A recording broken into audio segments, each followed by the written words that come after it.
This podcast is protected under the laws of the United States and other countries. Unauthorized duplication, distribution, or exhibition may result in civil liability, criminal prosecution, and the wrath of the tall man. Boy! Hey, let's talk about you, the ID10T community events at ID10T.com, like Russ Stevens, aka Cool Movies Darth, who has started a podcast called 90 for Chill, which Russ says is dedicated to movies with a runtime between 74 and 99 minutes, the time frame that I feel is ideal. Russ, I could not agree with you more. That is a fantastic idea. Russ goes on to say there are times you need a cinematic fix but don't have time for the latest Scorsese masterpiece or offering from a comic book universe. There's also times when you need a conclusion to prevent a binge costing you a whole night. My guests and I try to follow these guidelines as we chat up features that are definitely worth your time and are beyond easy to make time for. 90 for Chill, the podcast, can be found on all major podcast platforms at 90forchill.com, and that's spelling out 90, Ninety, 4 chill. So there you go. Thank you so much for sharing, Russ. Really great idea for a podcast. Events at ID10T.com for everyone else.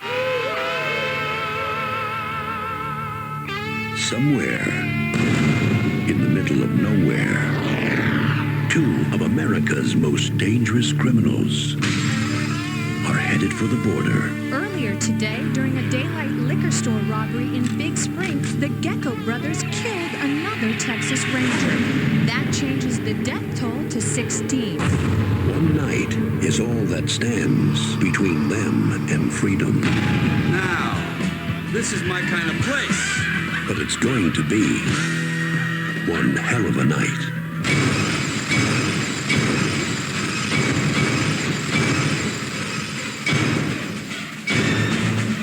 From Robert Rodriguez, from Quentin Tarantino,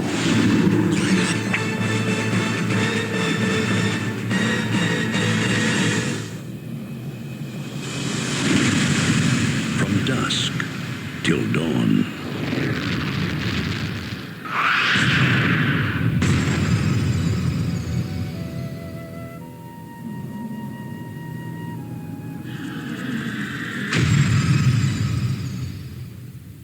Little Hand says it's time to rock and roll. Bring the noise.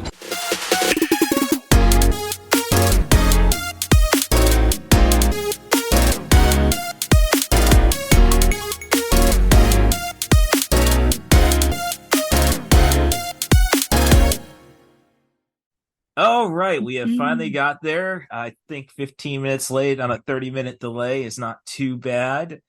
This is 90 for Chill, the podcast with Cat Bus Russ, and once again, I'm joined by the Couchman Bakes, Andrew Teedy.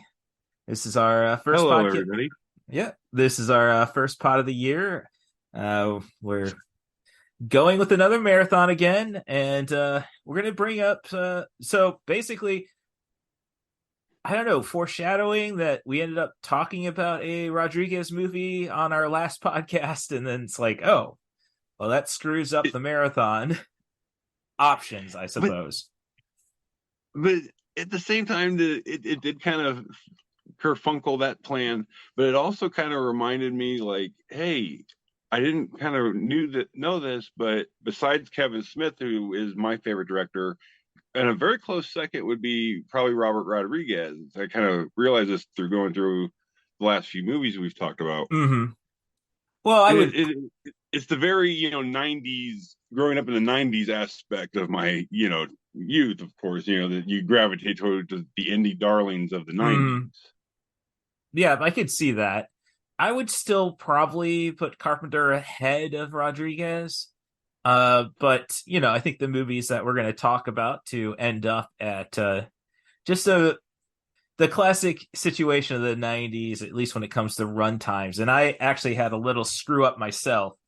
I'm confident that the end credits for this movie are just overblown and I'll qualify. Oh, shoot, it didn't qualify. How? And then I'm breaking it down like, oh, shoot, if I want to do 3 movies before the main event, I gotta I gotta adjust my times and all that. And it's like, do I really want to spend $13 on El Mariachi because that's just barely qualifies for the show? I think that one is at Yeah, 80 minutes, and I so it's so but no, I figured it out with a little cheating, of course. And I still spent the $13. creative finagling. Let's go with that term. Creative finagling. Well, I don't know, like there was a commentator, I think, just uh who says something about had a name for cheating, which I mean, it was probably Oh, okay. Ventura. It was probably Ventura, and I just bring that up because okay, so we're finishing Cody's story. The two biggest crybabies get the headline, the end of the show last night. Um, I definitely agree with the second thing you said. I was actually very surprised they did that. I mean, I would have, if I would have put money on it. And usually when I say I want to put money on it, I mean like $5. But in this Mm, case, I would have bet, I went nuts with like $50 says Punk wins the Royal Rumble, and I'd be out $50. I did not see them doing this. I saw Cody getting in backdoor style, like in an elimination chamber match or something. right. Yeah. Which, of course, Roman is not participating in. But Of course. yeah, so it's like you have to end the story. Like, I Like, yeah, honestly, I how I don't would, want to be tuning in to WrestleMania. Yeah, I don't want to be tuning in to WrestleMania 50 in 10 years and finally Cody finishes the story. Like, no. yeah. I think my problem when they were saying the Rock's coming back, it's like, okay, can we do like a WrestleMania 10? Have both Cody and the Rock wrestle one night, and Well, yeah, and and also if you want to have, Roman has, Rock on Saturday. The winner of that match goes and it's faces Cody on Sunday, right, and have Cody wrestle the night before. That I that mean, do the Cody Punk match the right. night I mean before. that yeah, okay, gotcha. Yeah, But so yeah, I mean that's a good use of the whole 2 night mania thing, which I'm finally kind of starting to come around on it. well, being Which a I should be all in on it because I was literally at WrestleMania in 2019 when the infamous the show everybody, started on Sunday. The main event happened on Monday yeah, no, because it happened after midnight. right. No, my little brother was at that one. He basically went to see the Supercard of Honor. That was the reason he made We the were at that too. yeah, that was the reason he made the trip. And then of course, he didn't know about AEW probably when he bought his ticket. Because everybody was saying, well, it's Kenny who sold that paper, sold out MSG that time. Despite he Yeah, wasn't there. Yeah, but correct. I got used to it right with Wrestle Kingdom doing 2 nights. Um, hmm and it was like that was the uh so Okada won the something came down where it was basically the heavyweight title would be defended 2 nights in a Yeah, row. Okada, like I yeah. think Jay White stole a briefcase. Okada Some said, "No, yeah, I brought some the old yeah. world title, the old heavyweight title back." Everybody had a prop going into it, and I think Okada had to work 40 minutes both nights, or maybe it was Takagi. But oh, So Roman, yeah, yeah, I yeah. yeah. So So I could definitely see doing something like that, and I kind of almost half expected it to mhm, if The Rock were. But now I keep hearing rumblings like if they even do the match, they're gonna do it like they're gonna literally build it in 4 weeks because that's when Elimination Chamber is, and right, do it then. yep. So yeah, as they say, it's just like I mean, Triple H is smart. Like, I just hope he's still like I want the thumb to be put down on CM Punk. He's you didn't need him. Like, don't necessarily give him that main event and what have you. It's definitely hard to be as supportive of him as I was even a year ago. Yeah. So, all right, internet So connection. yeah, Yeah. So, I'm seeing internet connection, unstable messages. So I'm actually at my parents' house. Uh, I've got a date, brunch date. I guess I don't think 8:30 is brunchish, but with a girl in Peoria, and so uh, yeah. I mean, we're having a lot of fun. Library, I think that works at the public library. Don't want to give too many details. I mean, it's just Right. fun that she's a Mary Todd Lincoln performer. So it's the closest thing I Sweet. could. Yeah, it's the closest thing I can get to Mary Elizabeth Winstead, if we remember Abraham Lincoln Vampire Hunter. Gosh. And now I'm just remembering that I have such a crush on her. Oh, and then it's like she ends up with Ewan McGregor, who is like my favorite actor. So it's like, Whenever I say like you and you dog you. yeah. Oh no, you say that. My friends on the Booze, Boobs, and Blood podcast. Oh, Mary Elizabeth Winstead's a home wrecker. Like, so okay, there's the dynamics there, and but I should have just gone with the if it wasn't for the internet connection. Okay, like how do we get this back on track? Well, I've got many options now that I think about it. It's like, Okay. but it's like, oh yeah, Robert Rodriguez, El Rey, the El Rey Network, Lucha Underground. So Which I will I don't even call myself a Lucha Underground apologist. I will defend that shit to the end of the earth. oh no, it was brilliant. It was 1 hour long. It's just, uh, It I don't it know how it you it, could. it didn't say, hey, this is real. They said, hey, the athleticism is real. This story, buckle up, Buttercup, because this is weird. Yes, yeah. So it had its place. It was just like, just try. There was way too much TV in it still, just on the production side. See, I I like think I think Ron Funches was supposed to be on it, and then it's like the contract they were going to give him was just like, yeah, you really can't do anything else.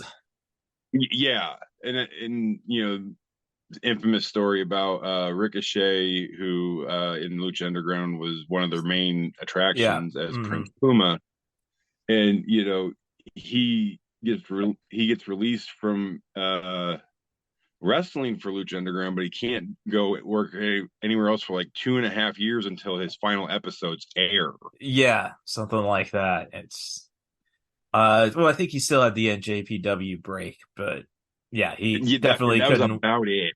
Yeah, he couldn't wrestle in the States. It's just, He can only do stuff overseas, and you know not the best way to make money if you're coming back and forth all the time. yeah, no, yeah, yeah,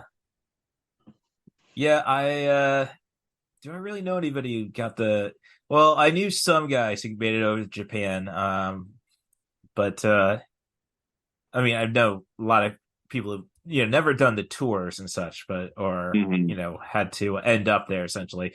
Like it was there's a guy up in Chicago, Steve, I think his stage name was Adrenaline. It was part of the Twin Turbo Brothers, who shoot got beat up by PG-13. Mm, Um, let's see, that's Wolfie D and yeah, I can't remember. It was Memphis Legend, the Australian guy, yeah, yeah. kid. Yeah. So, but we got, there was a promotion up in Chicago, World Wrestling Zone was their name, and their biggest star was Alto, a luchador who was 16 at the time, and would go on to essentially train everybody there. Because Steve is a carny basically, and that we didn't have faith in a carny essentially. Alto eventually became Prince Mustafa Ali. So Oh, I think I've got a cluster muck match in Peoria once with him. I don't think we ever locked nice. out, but claim that. Um, because I also claimed my 6-man tag victory over Seth Rollins, but well, Tyler Black at that point. Um, but which I don't know. I'm still trying. Like, I really would like to talk to everybody in that match because I got cut out after one set with Rollins, and like the worst thing, we were chain wrestling. I threw a fireman's carry. I was a successful amateur, so it's like I know I'm not going to hurt you, hurt you, and nobody tagged me in. I don't know if it was because I had two very just like wanting only thinking about themselves partners in that match. Wouldn't say so Uh, much. I wouldn't say so much about Woody McGuire, but Justin Clark, Justin McIntyre, yeah, total like. Um, but yeah, so Rollins thinks I take a pretty good pile driver. So I well, there will you go. mark that up as W. Just again, traumatic 2006. Like heroin's a hell of a drug. I wish I was the one doing it. Oh, okay. So, all right. So, well, we're really just going off course, but we're only at the 13-minute mark, so I don't think we're doing that bad. If you listen to podcasts, of course. Hmm. So, yeah. So we're gonna get to. I think the movie that really got me excited about Rodriguez in the '90s. And when I bring up Carpenter, it's like I I think he might be a better director than Carpenter by uh especially with his action, because that's how he got on there. Sure. Oh Especially yeah. El Mariachi. Basically, I only get one take, and I got to make it Yeah. look The good. the $7,000 marvel of that movie. Yes, Again, I'm again Kevin Smith guy, and everyone talks about, oh, he did Clerks for $37,000, and it's like, yeah, but did you see what somebody did with like way less? yes, yeah. So, of course, Mexico. As long as the cartels don't get you, Ever I say, yeah, it was very fast and loose filming style, like you said, just because yeah, it's like, hey, we got to do this before the sun goes down and before those guys over there decide they want to shoot us. right, yep. So going on, it's like, um, but so Desperado's like the first big one for Sure, Rodriguez. it's like, Uh, hey, do mariachi again with a budget. yes, exactly, and yeah, it's excellent. Oh yeah, We'll I get mean, into that. it introduced most of us to Salma Hayek, which I'll be talking about quite a bit later on. Yes, and I would say really the first thing that did Antonio Banderas, like, because yeah, he Yes, was also introduced us to him. Yes, yeah, I mean, he was the Tom Hanks lover in Philadelphia, I believe. yes, Um, but yeah, he done that. He had also had that small part in Interview with the Vampire, I think, oh at yeah, this point. yeah, yeah, So like people like at this point he was just gonna be a really good character actor. He hadn't made like the I'm the dude transition yet. right, which is weird, like that we made him go through that, because if you remember Yeah, Madonna Truth or Dare, her being all offended that she couldn't seduce yeah. Antonio. So that would have been 1990, and like, geez, man, Madonna got around because she was still. You see the Warren Beatty relationship in that, and in the end, Oh she yeah. all she wanted to do was screw one of her gay background dancers. Like, Look, I know that the '80s was a different time, but good God, what were they cutting that stuff with? oh, just, oh, Like everybody was nuts back then. yeah. Oh, I guess we should kind of thank fentanyl for like slowing us down. Because I still don't know why it ends. I mean, I know you're just trying to put filler, but it can't be cheaper than laxative. I already say, dude, I have And it's so many Coke. I Boston don't, Marvin Hammer around here. Yeah. yeah, it's Coke. We don't want a downer effect. Oh, I can see people with H, but Okay. So yeah. So all right, we got back with Robert Rodriguez or Antonio Banderas. Okay, so we're gonna do. So let's, I think, get back to first our amenities for the. Yes. Oh, Yes. All right, I I'm get. prepared for. I'm kind of sort of prepared for this one. I can't wait. All right, so let me get back into my docs. Come on. Because I know I was trying to get my sister to do a marathon and that didn't pan out, but I had to document what was already been taken up. Google Docs. There we go. Uh, okay. End of year 2023. And okay, so the really we need more people to listen to the podcast just so we can make it a little more competitive instead of like, come on, who's got the better stuff? So we got Sasquatch Cinema House slash the Yes. Palladium is the grill, the bar, and the massaging seats. While Yes. the Six Raven Movie House or the Murder Movie House has popcorn, a snack bar, and seats with trays. So, as I say, we all have bathrooms. We all have 4K projectors. So, what are you thinking you want to add to the Squatchy Cinema House? This one is a little self-indulgent on Uh, my part, but and you and I have already kind of joked about this a little bit in some things we've been sending each other I have on the not app watched. formerly known as Twitter. Yeah, I have not watched the video you sent Uh, me yet. Like, but oh, I got to yes, get to that. yes, I am adding a gimmick. The Squatchy Cinema House home to screen 420. That's right. I now have done all the legal paperwork. We can smoke cannabis at the Squatchy Cinema House.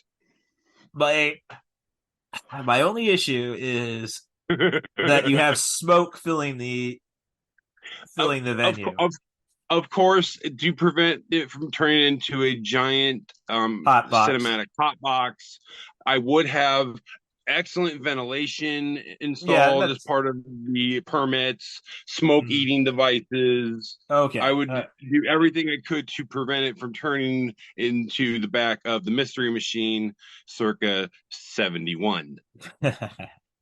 Well, with Because that, Shaggy was holding. You know he was oh, holding. I mean, come on. Princess. His dog's name was Scooby. That's really close to Dooby. Yeah, it just really makes And he me. even said Scooby Dooby Doo. Yes. I mean, it's right there, guys. I mean, How? this ain't no Illuminati level conspiracy. It's right there.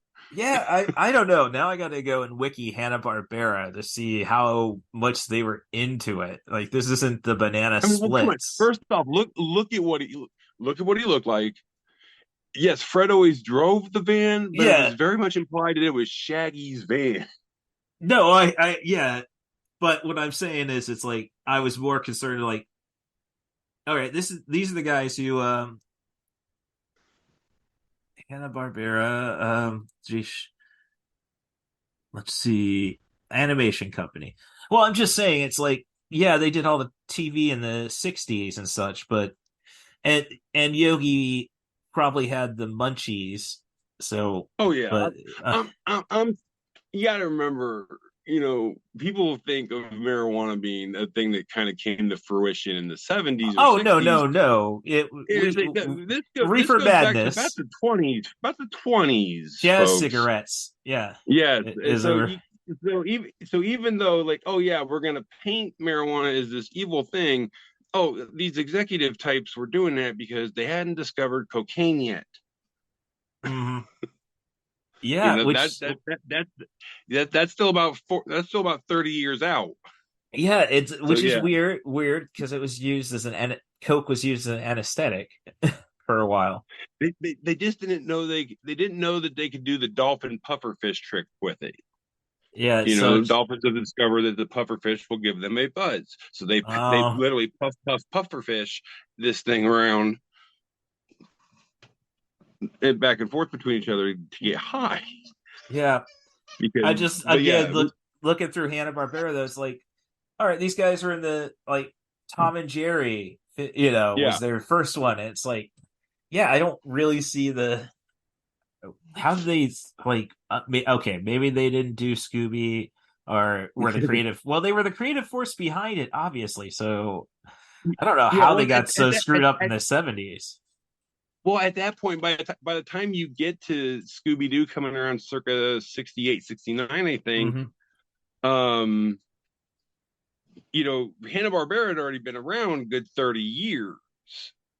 Mm-hmm. So at this Yeah. point, it's more of the name as opposed to Joseph Hanna and Mr. Barbera, whose name I can never remember. Yeah. Um, Doing that, at this point, it's the people they've hired and the people they've hired. Right. So okay. So just So yeah, another generations. tangent, another tangent. Yeah. Uh right. Yep. Okay. So yeah, we're talking about our amenities. Yes. So yeah, Okay. that is my amenities. A 420 legal for and yeah. safe area to consume cannabis with hopefully lack of smoke.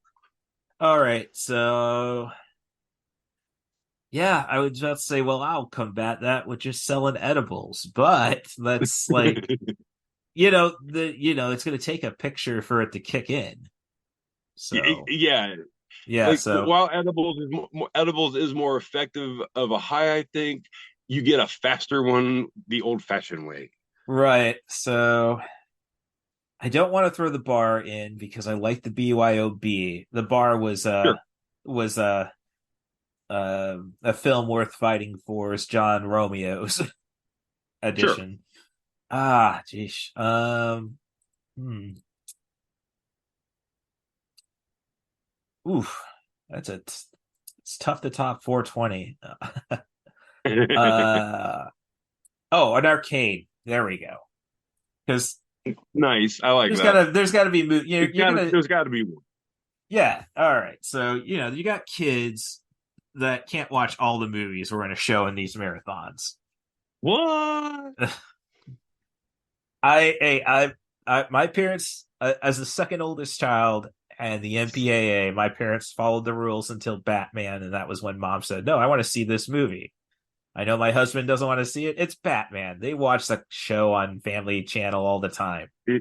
Mm-hmm. Yeah, Mom, and you weren't ready. She obviously was not ready for Batman Returns. Like, it's not a comic. No. They like that's what pod I got to do at some point. Like comic Yes. book movies in the 90s, like because there weren't any really. Like I love a lot of them, but they didn't know what the comic books were. Yeah, it's like, hey, I'm going to show you a picture of a comic book character and tell you the basic IMDb, factoid Yeah, about it. Make a movie. right. Like There's a lot of that, and yes, yeah. you let me know when you want to do that one. Okay. I got some things to say. All right. So okay, we are there. So I know you have a triple feature tonight. And it's a tough one for me to top with my quadruple.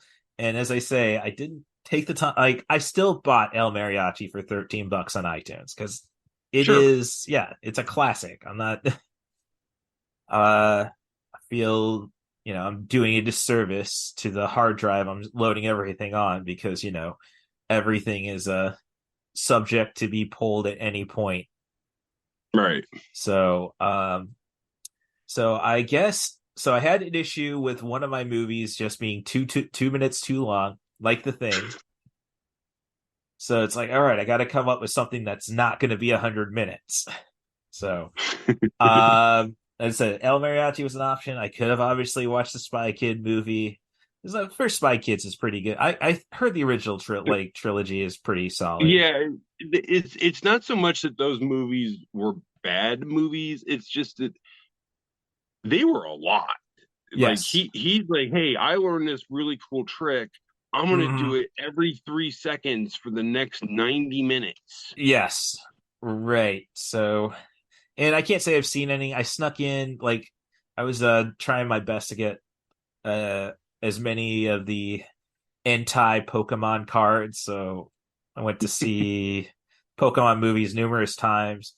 And one time, this is the only time I theater hopped. Like, finished watching maybe like finished Pokemon 3, and then my older sister went to see Spy Kids, so I snuck into that theater. Ah, So yeah, and saw the end, which was like, oh yeah, Robert Patrick, and there's my transition. So yes. I went and it's not so the history on this one's was I found to be very interesting. Um, it's from Dusk Till Dawn to Texas Blood Money. Okay. Now, if I wanted to make this, so it was produced by A Band Apart, which is Tarantino, and at that Hmm. time, Los Hooligans production, which was Rodriguez, and uh, and of course, I'm basically sandwiching Sure. my marathon. So this is the sequel that was pitched by Tarantino. Rodriguez. So both movies came out in the same year, '99. Uh, From Dusk Till Dawn 3, The Hangman's Daughter, was pitched by Rodriguez, which is a prequel.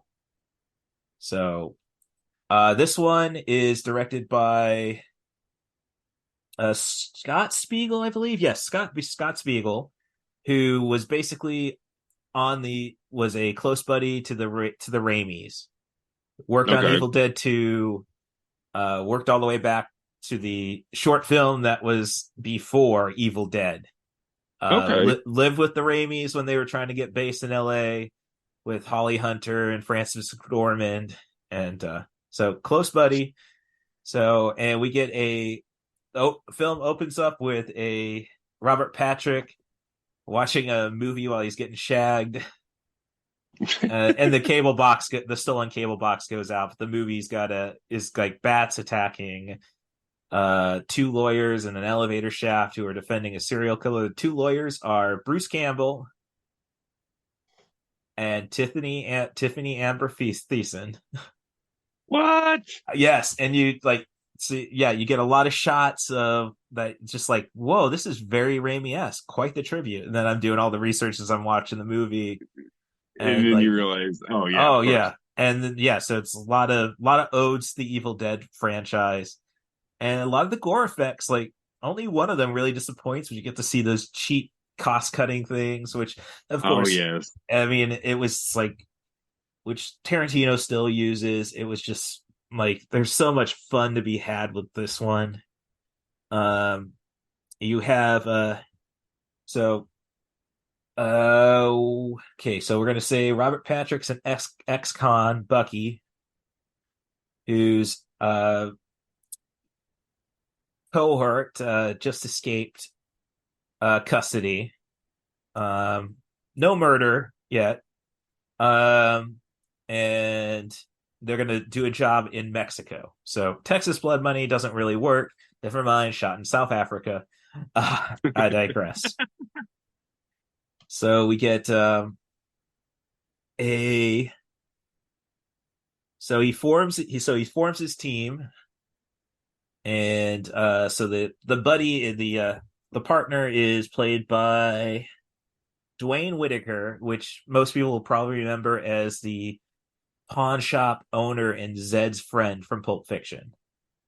Oh yes, yes. Uh, Okay. where's the Gimp? Yeah. He's asleep. Well, wake him. All right. So, and he's also in the movie Feast, if you've seen that one. He's the Okay. boss. Yeah. He's the boss man. Um. So that and then the other partners are Raymond Cruz, who I don't think anybody really knows the name of. He's the he played DeStefano in Alien Resurrection as the army guy who survives Yeah. Okay. pretty Yeah. far Yeah. into the Yeah. movie. He's also he comes on with John C. McGinley and The Rock. He's like, they're tied to the hip. Yeah. Okay. He's probably the most prominent Latino in a podcast we did do on this one, Under Siege. Oh. I mean, Okay. Yeah. Yeah. Yeah. Okay. I mean, I he's know not the exactly. blood. Okay. He's not the Yep. he's not the white guy who looks like Blood In, Blood Out. Right. Right. Right. Yeah, Right. but Like I know he's not a white guy, but that was the entire gimmick of Blood In, Blood Out was um the fact that he looked like a white guy. And Bo Hopkins is the sheriff trying to capture him. And his deputy is James Park, son of Michael Parks. Ah, So this is a sequel, because they do bring up how he just never been the same after the Gecko brothers. sure. Okay. So spoiler for possible future or the main event, I suppose. But the main event was like the first movie that really got me excited about Rodriguez. You got Tarantino writing the script. You Right. got vampires. And plus, this movie came out when I was just shy of being 15 years old. Right. So it hit me at the right time. Yeah. Like Desperado, So yeah, cool action movie, but there's plenty of cool action movies. right. I mean, again, and we'll talk about this a little bit later. Yeah. Thank you for introducing me to Selma Hayek. Right. If for nothing else, you guys get a pass from me. Yes. But yeah, so yeah, I mean, it was a good, yeah, again, good movie. But like you said, wasn't much different than a lot of other action movies my dad was watching. Mm-hmm. As far as the formula was still there. Right. You know, good guy, something happened to good guy, do the thing, beat the bad guy, roll credits. Yes. And let's see. Oh, the couple other member of the crew is Brett Harrelson, who Okay. is the brother of Woody. Oh gosh. And he's basically playing Woody from Cheers, essentially, at least when it comes to his brain power.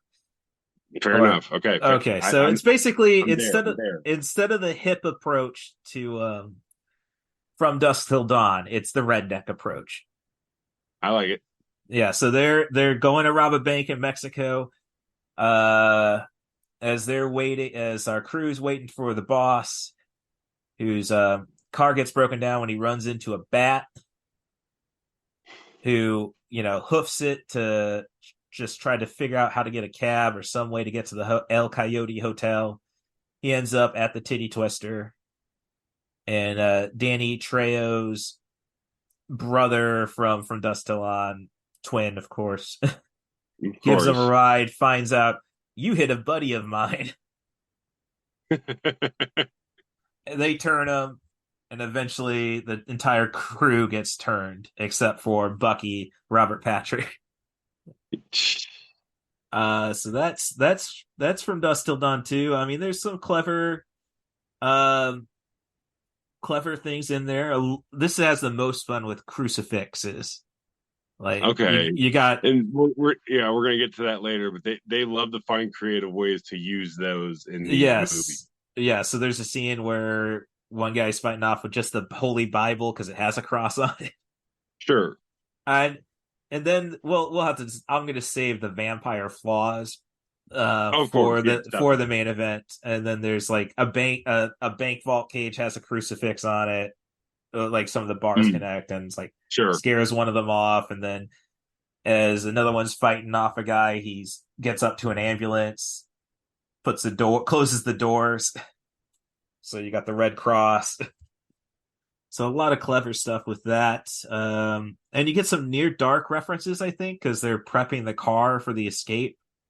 Do we really need all this stuff? As they're trying to tint and block the windows. By this point, only half the team's been turned. I think it's cool. And going back to so the driver of the crew is Raymond Cruz, and otherwise his day job is dogfight trainer. So you meet Jaws too, because Jaws lost a fight, not around anymore. He's got a pit bull Ah, on a treadmill, and he just says, "Oh yeah, I got him on the juice." So he's giving steroids to the dog.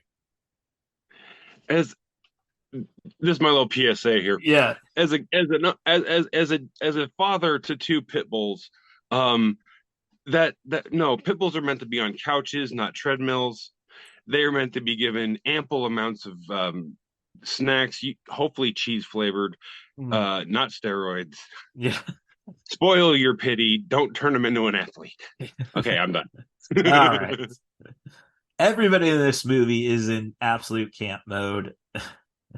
And I mean, the only flaw really is that the soundtrack is definitely direct to video quality, which is really sad because at this point it was always Los Lobos who was doing the soundtracks. uh, And Los eventually, Lobos did a lot of them. and They then also the band that actually was not the band from Dusk Till Dawn, which we'll get to, had done some of their music, which had yeah. also they had gotten their start about 7 years earlier doing music in the opening credits of Roadhouse.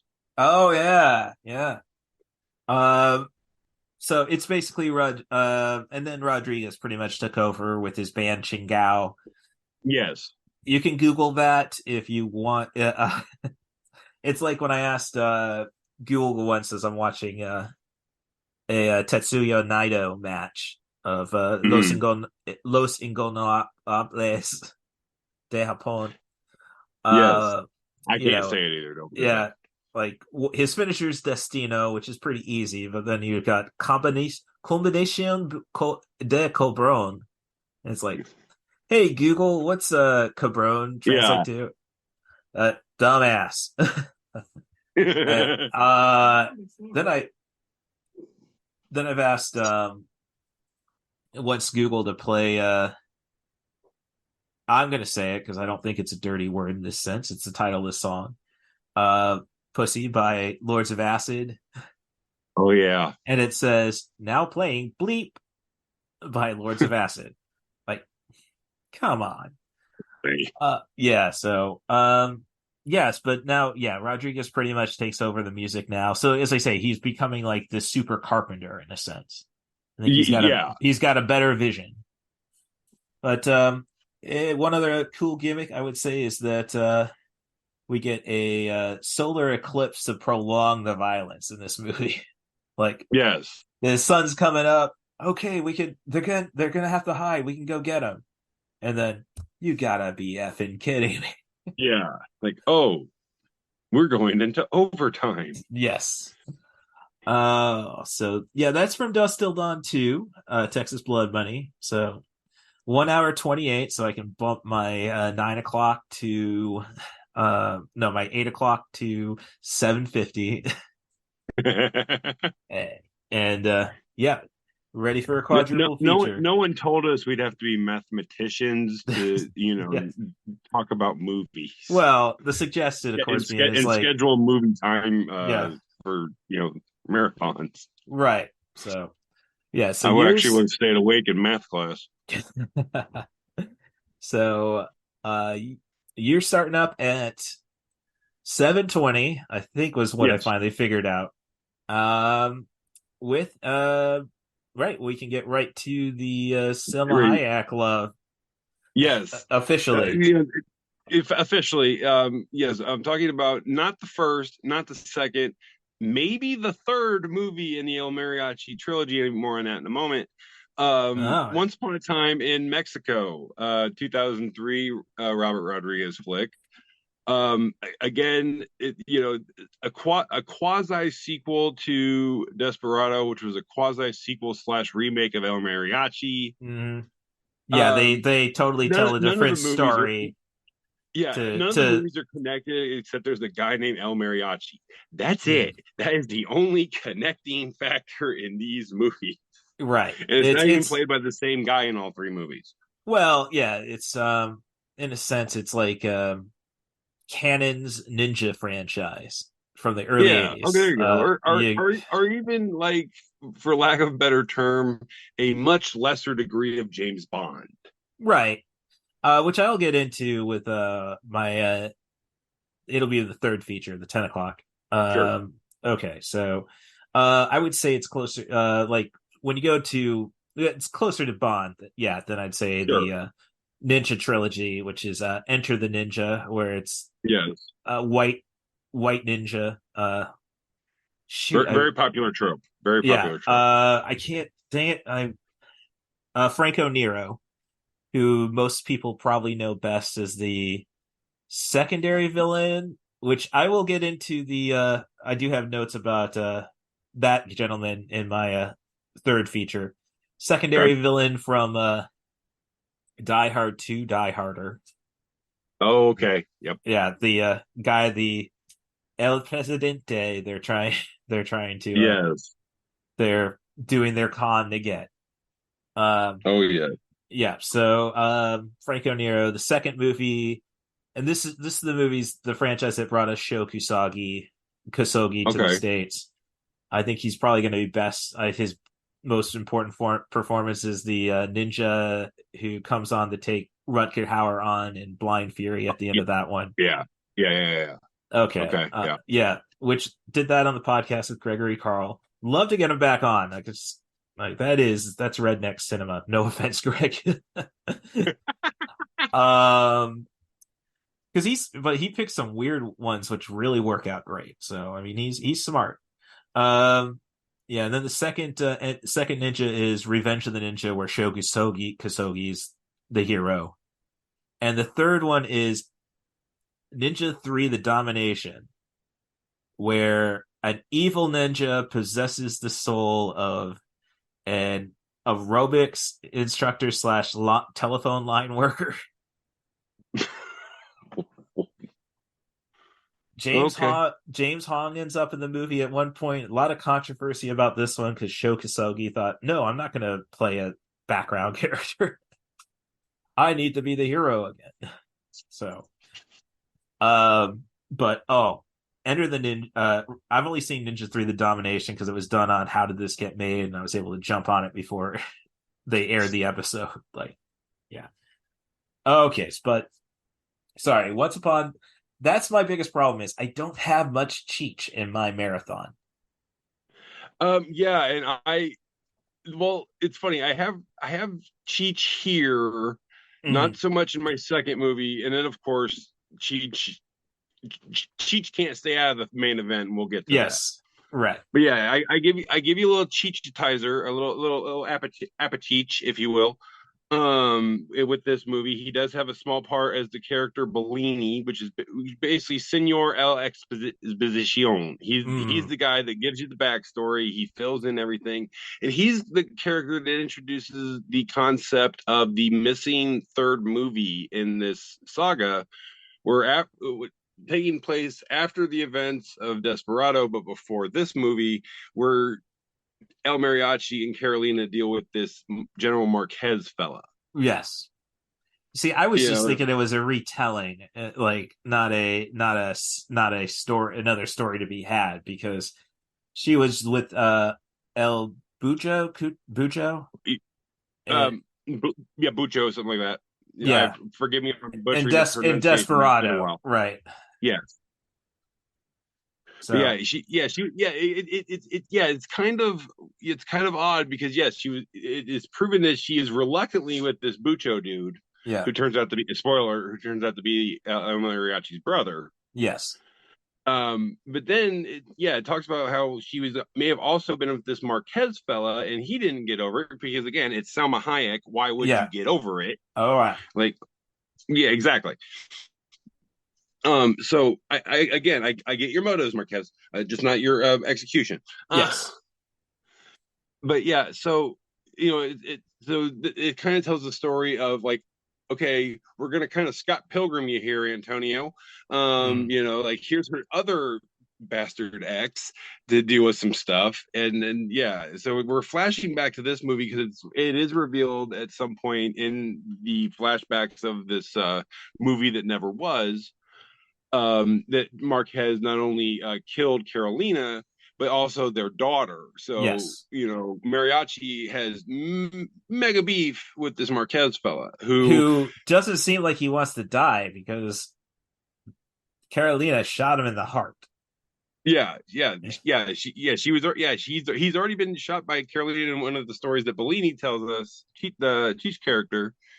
So yeah, it becomes this story of like a guy who has beef with this general. Why is that important? Oh well, because the CIA guy is the guy talking to Cheech and he wants this information because he's looking for somebody to take out the general, because the general is on the paycheck of this drug cartel dude, who the CIA is fine with the drug cartel dude doing a coup on the country. We just don't want you to actually become in charge because we're going to put a hurting on the guy you're going to put in power.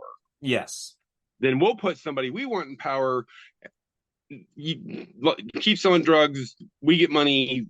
You get capitalism, right? As the CIA op says, like, there's a great bit about I can't remember the shoot because I always want to try it in a Mexican restaurant. Puerco pibil, a Okay, slow yes, roasted pork. It comes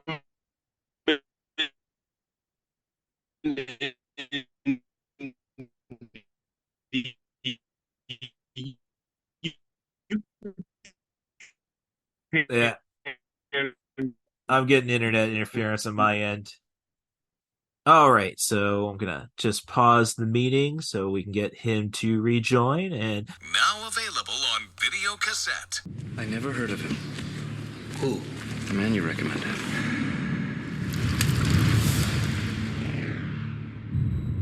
The man is a myth, a legend. And if he's still living, he's the one you want. I make you nervous? No. A renegade agent playing both sides I work for the CIA. Mexico's my beat, and I'm walking it. is out to find the outlaw who became a legend. I need you to kill a man. He's being paid to kill the president. So why me? Well, frankly, because you've got nothing to live for. What's wrong? Everything. Oh, yeah. It might get a wee bit dangerous.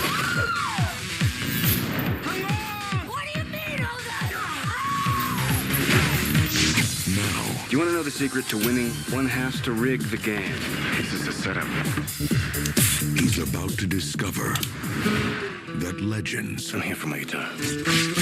I didn't think you'd ever come back for this thing. Neither did I. play by their own rules.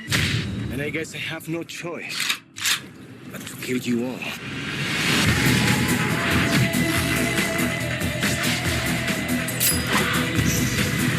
Time to get messy.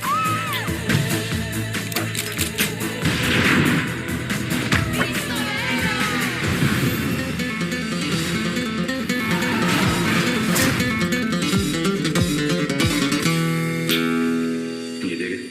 I can dig it.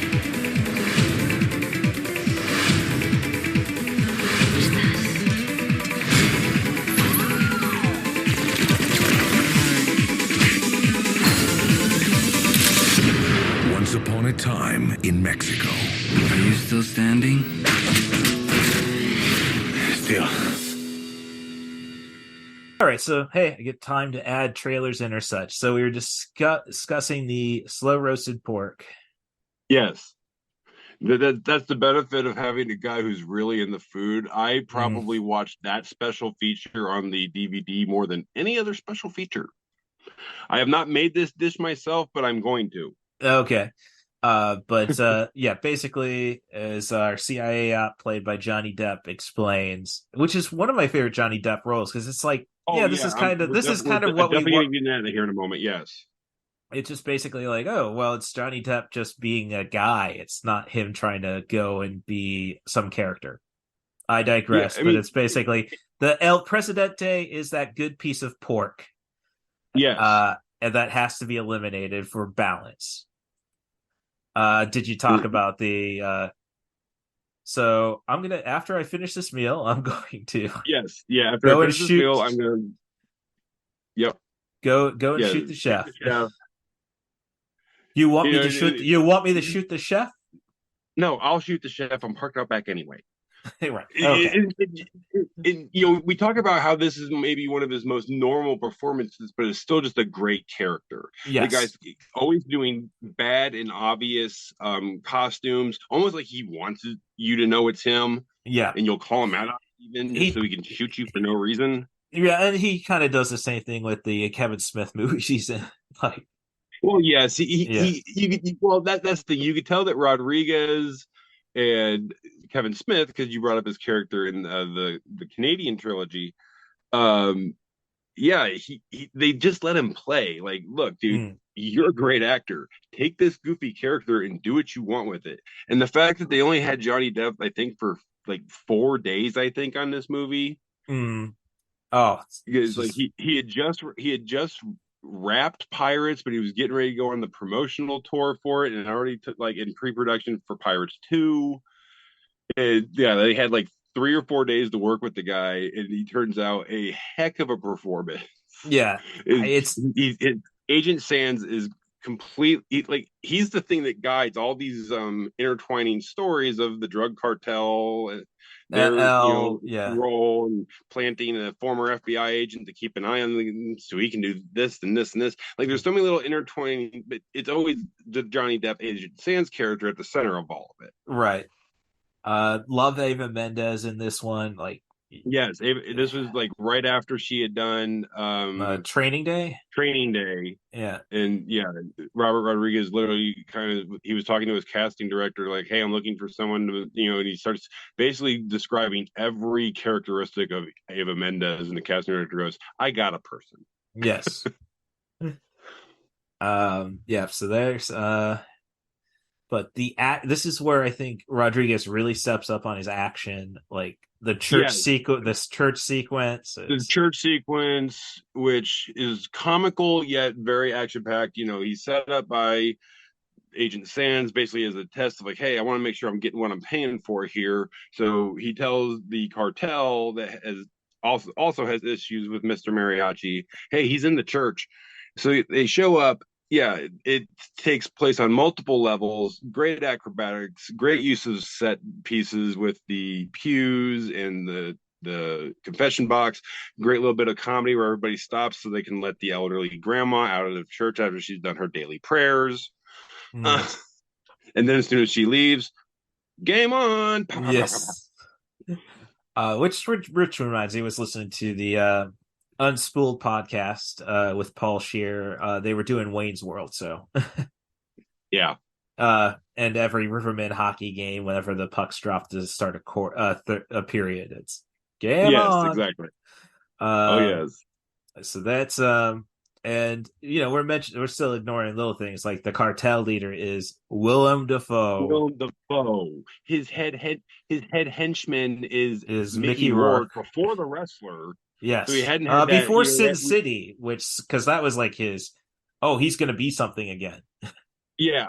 I mean, Yeah. we'll get to that here momentarily, but yeah. So of course, Danny Trejo's in it because he has to be because it's a Robert Yes. Rodriguez movie. Cheech Marin again, like you said. All these even like having Enrique Iglesias not give a crappy performance. I know. He was kind of believable as this mariachi singing scumbag. Yeah.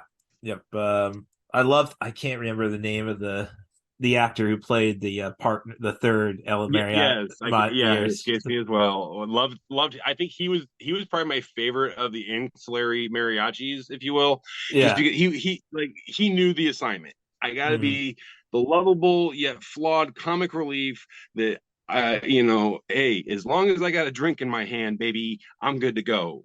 Oh, just love the bit when they're okay, let's stay low, and he just goes and starts shooting at the He military just coup. shoots a random military coup soldier, and they're like, "What?" And Iglesias is staring at him like, "Dumbass," and he's like, "I don't like military." Yes. like, my bad. Right. And then you got the little kid who Sans Yes, is. the another threat, not the same kid, but definitely another threadway in the three movies. There's always the kid in the yellow shirt. Yes. Yeah. Um. But yeah. But it's fun that he's the guy having to deal with Sans. Be Yes, his yes. moral compass.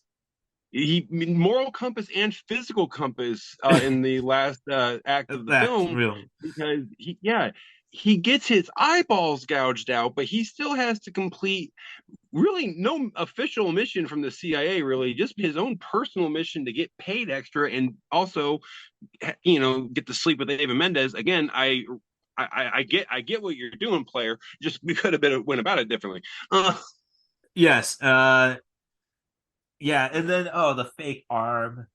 yeah, the fake arm that he uses in a couple different scenes of the movie. The Yeah. great shot that they literally filmed right before he jumped on his private plane to leave to go do his press tour of him. They got a green screen so it looks like he's driving this old classic car, sunset.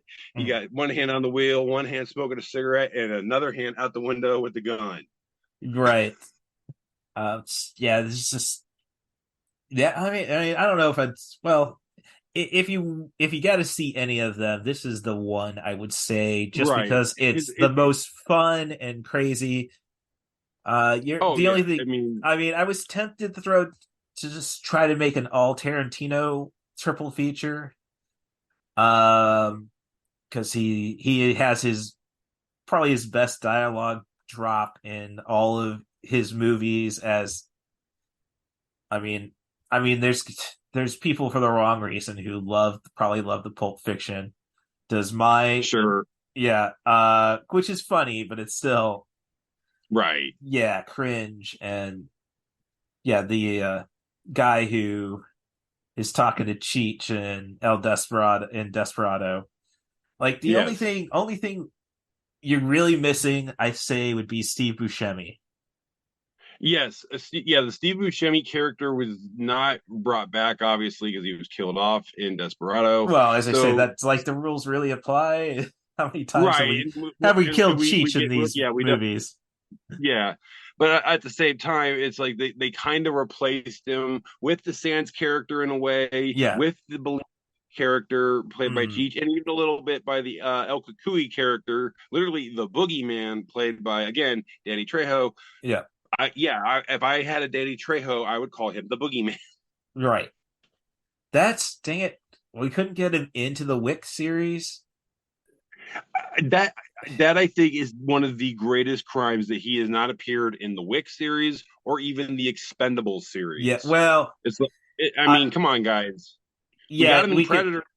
right. We could have used him in four. We could Again, have thanks used to a Robert lot in Rodriguez. four. Yeah. We could have used him a lot in four when it comes to the Expendable series.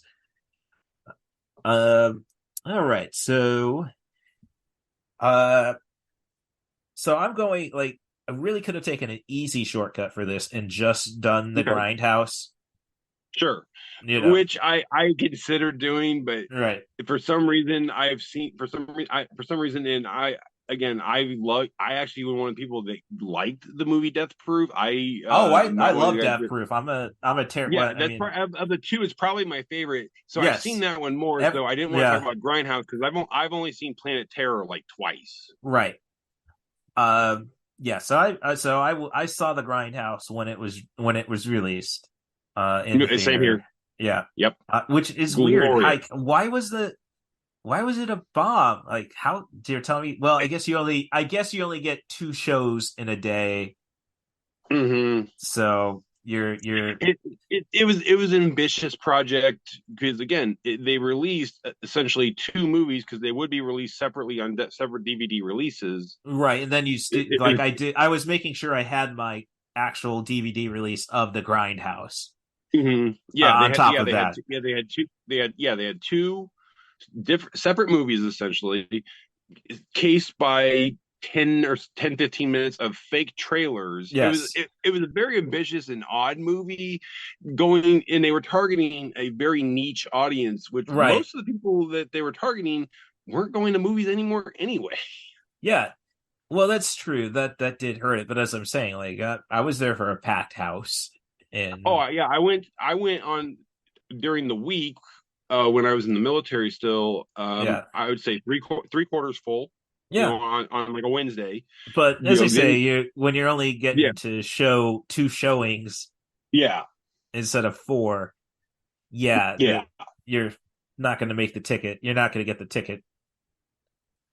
So that's yeah. So I decided to go just so I could set up my third movie in this marathon. I decided to go with the Planet Terror. Okay. So and because it has the Machete trailer to start, So Yes. I do get a little cheech then as well. Like, Yes, we get our cheech, yes, our daily allowance of the apachich. yes.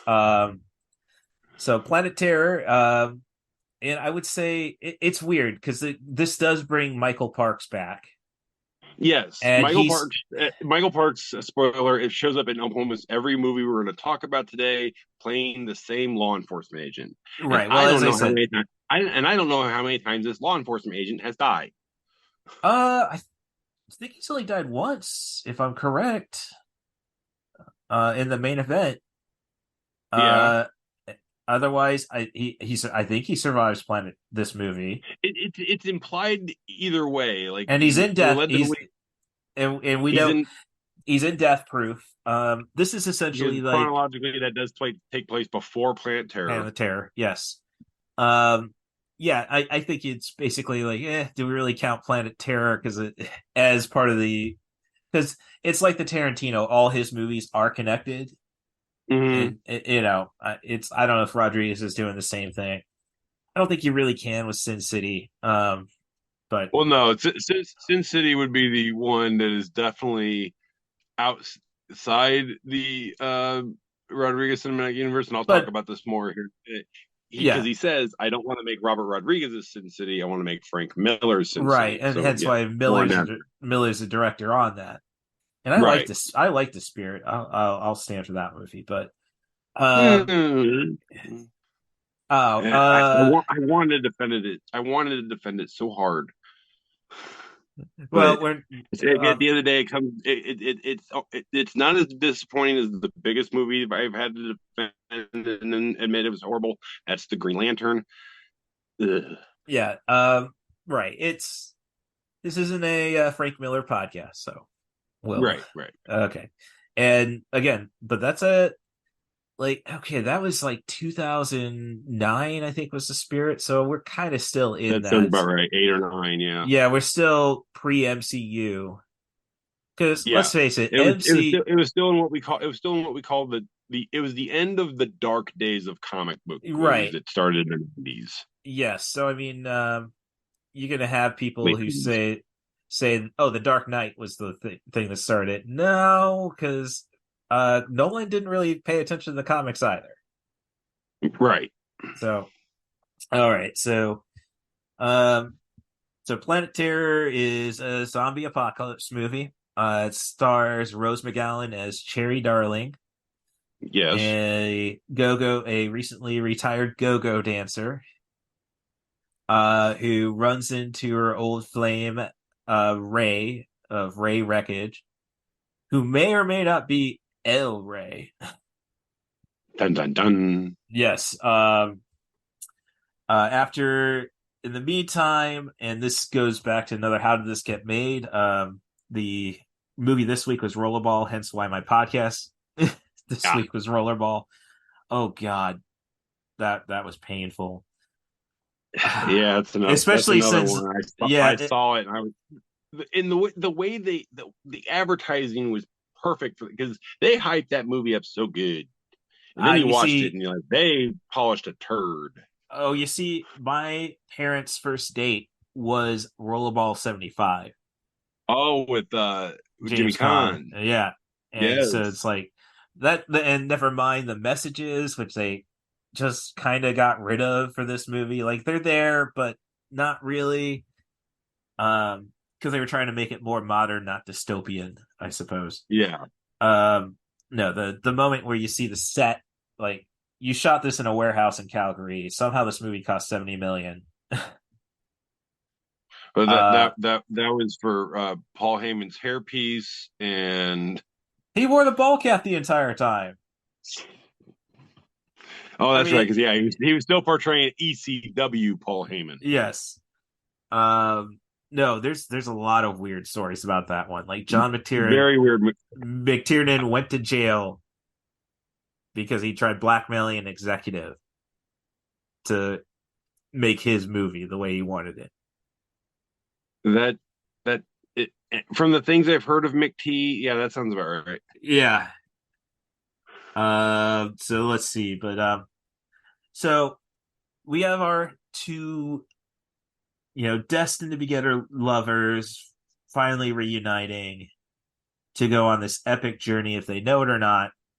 But it is spawned by uh Naveen Andrews, British actor of Indian descent. I think that's Naveen. Yes, he's Sanjay in Rollerball. I just pulled it up, so like trying to. He's So I didn't really take a lot of notes, but this was the last movie I watched. So Well, fair enough. yeah. I got After the Rumble, after No, two other movies. again, I drove a almost 7 hour round trip yesterday to get a $60 tattoo. Yeah, well, So I can't argue understand. with the price. I mean, I understand the craziness factor. Yeah, I watched most of the Royal Rumble on my phone when my wife was driving. yes. Um. So the so yeah. So Abby is exploiting, dare I say, but he's a scientist, capitalist second, but they're very Yes, close, as he says. yes, Runs into is basically taking care of, as in being the drug dealer to a military unit led by Bruce Willis, who were exposed to chemical weapons, and but as long as they keep their exposure continuous, the mutations and your flesh falling off you, all that yeah, stuff will be avoided. But once they realize you're holding out on me, as basically an act of defiance, Abby, who collects people who fails them's balls, literally.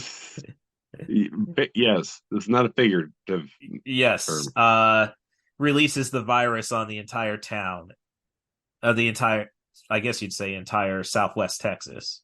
Yeah, So we have this viral outbreak going on. In the meantime, you have a nurse, well, I'm sorry, doctor, an doctor. anesthesiologist, yes, trying to leave her abusive husband. The abusive husband, well, I think definitely mentally abusive. I would say dick of a husband. Yes, We can go with right. that. So she can run off with Stacey Ferguson. Yes, I'm trying to get her name.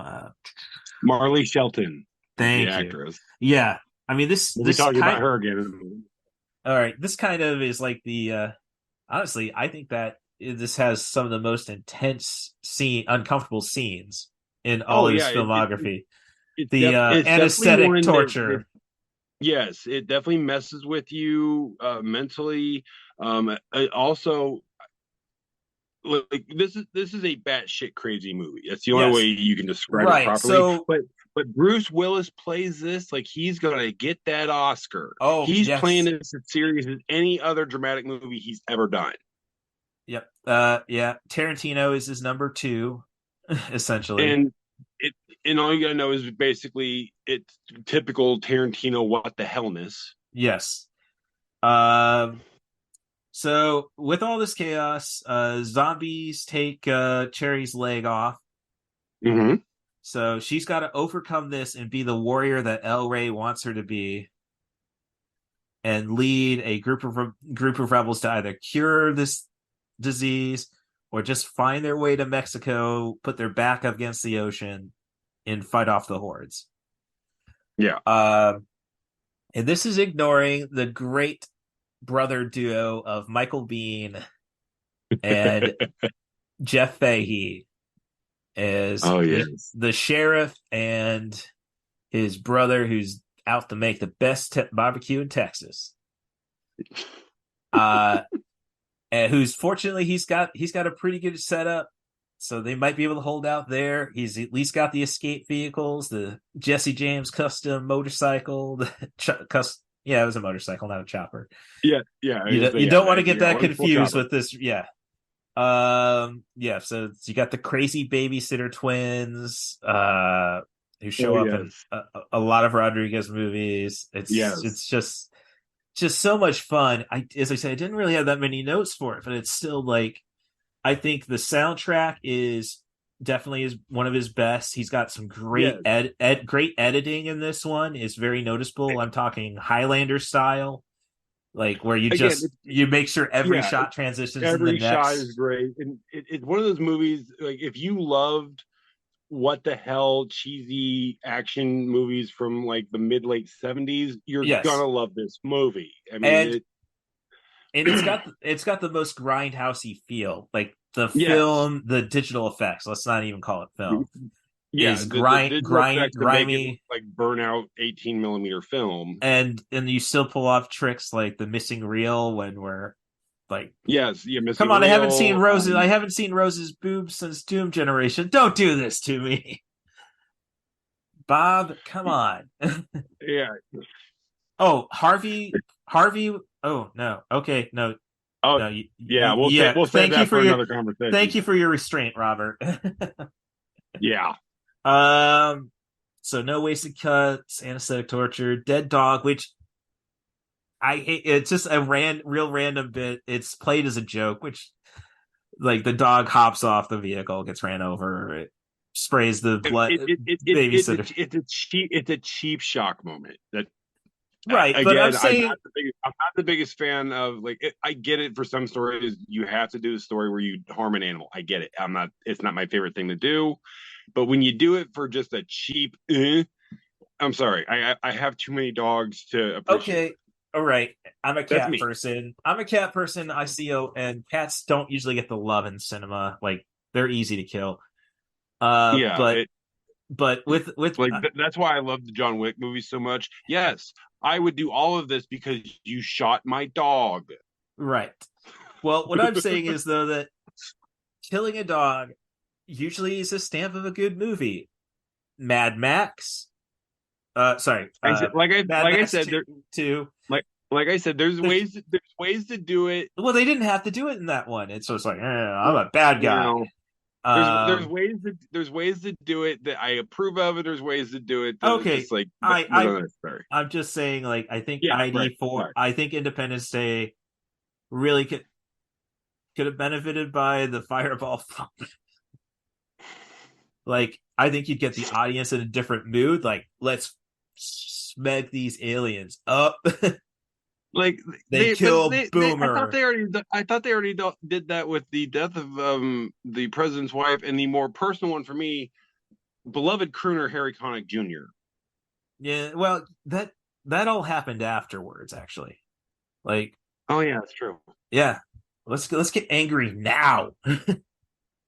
But Roland Emmerich, hack director. Only thing I Oh yeah, really appreciate of his is Universal Soldier, which yeah. yeah, I mean Like Dolph by the Lundgren. time we get to Godzilla, we're like, oh okay, it was bullshit. Oh, I went to Rift Mystery Science Theater 3000 live in Chicago Oh a couple years ago, and we saw oh, I can't remember the name of it.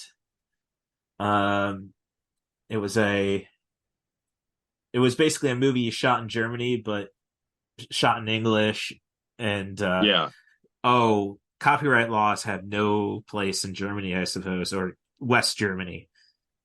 Um, yeah. yeah, Roland Emmerich. Okay.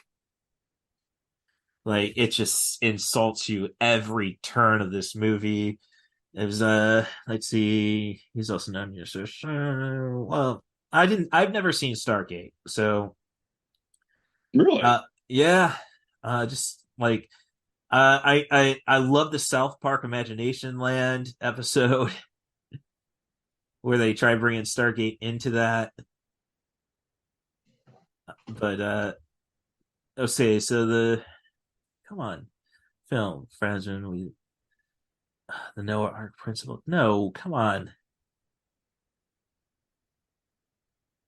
No, they don't even list it on his wiki. Oh wow. Yeah, really like I'm at my parents' house and I really like to run down to my older sister. What was that we saw? Like that scarred me, that trip to I think it was C2E2 technically. Let's see. Oh gosh, I just want to get it out of my mind right now. Centropolis, Hollywood Monster. Making Contact, I think, is what it's called. Me. So we got ET elements, aliens. Yeah. I got it. I got to take a time out for a minute. Okay, cool.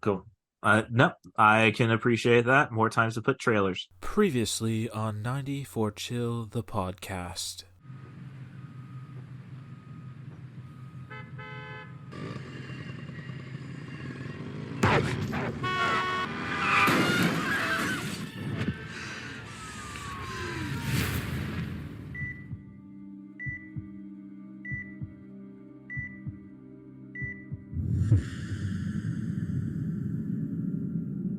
Stem cell manipulation. It's not a new science, but it is the key to life. We are a research facility, one of the leaders in regenerative medicine, and we need human subjects for our work. It's a mutually beneficial arrangement. Now, your body's been through a lot. You may feel weakened. Actually, I feel great. There are one or two side effects of the procedure that I should mention.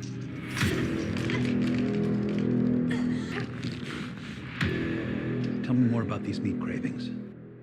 It's not just the meat, it's the blood.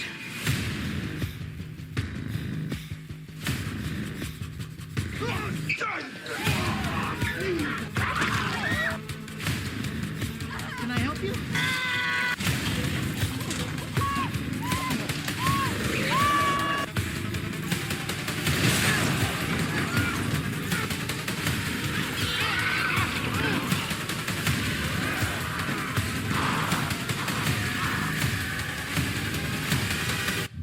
It's not uncommon for patients to report changes in taste post-surgery. It's a side effect of the anesthesia. How's your appetite? I'm hungry all the time.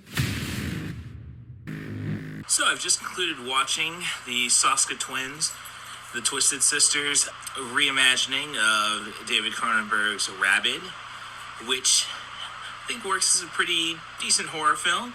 Maybe runs a little too long as they try to mix it in with a contemporary environment, being the fashion scene. Basically, our main character, portrayed by Laura Vanderhoot, is injured in a car accident, which nearly leaves a quarter of her face disfigured. But fortunately, there's transhumanism doctors who are willing to do stem cell research and such to give her back her face. A face she didn't have because she's already scarred prior to this.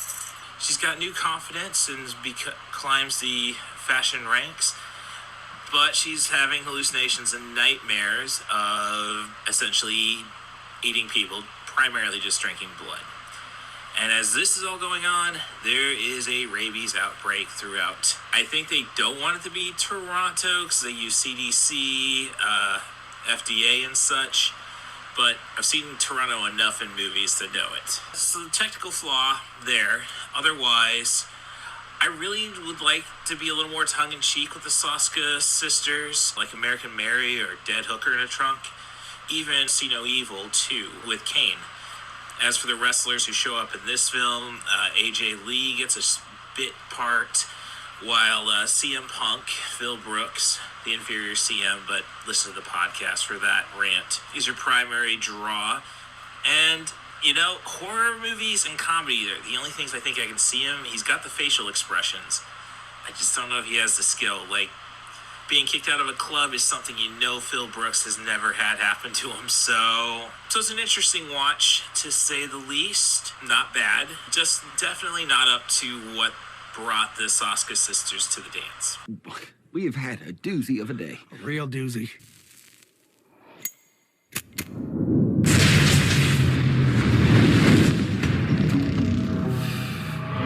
Goldie's dead. I've been framed for murder, and the cops are in on it. Open up, police. I'll be right out. Looking for Nancy Callahan? Eyes to the stage, Pilgrim. She's just warming up. Made a terrible mistake. We need to get out of here right this second. This clown's out of control. I followed him here to make sure he didn't hurt any of the girls. I us helpless little girls. It's time to prove to your friends that you're worth a damn. Sometimes that means dying. Sometimes it means killing a whole lot of people.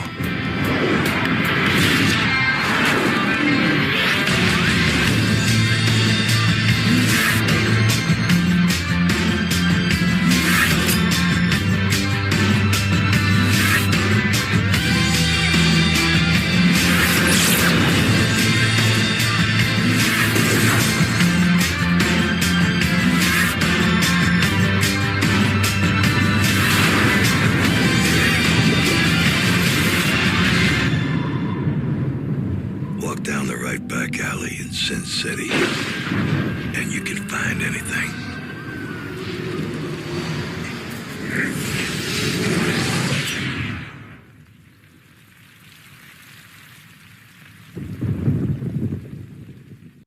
No, your dog was making the right call as we were discussing frying puppies. Uh or grilling puppies, I guess would be the case. Yeah, Yeah. making contact was that Roland Emmerich movie. So, but getting back to Dusk Till Dawn, yeah, I mean, I think it's just like I think this was probably his best traditionally directed feature because you got to go back to again the Troublemaker Studios and Yeah. everything that the original Spy Kids trilogy and Shark Boy and Lava Girl. And finished off with my other movie. Actually, I think that Yes, also. but that's what I'm saying. Yeah, that was the culmination of how great his digital work was going to be. Right. So, with that said, then I think that brings us to the 9:40 picture, which will end at 11:40, which leads into the main event for On Your End. Yes, and this holds a special place in my heart. I won tickets to go see Sin City at midnight at a special showing at the theater near where I was stationed at the time. You got Ooh. got some swag, stuff from the radio station and stuff like that.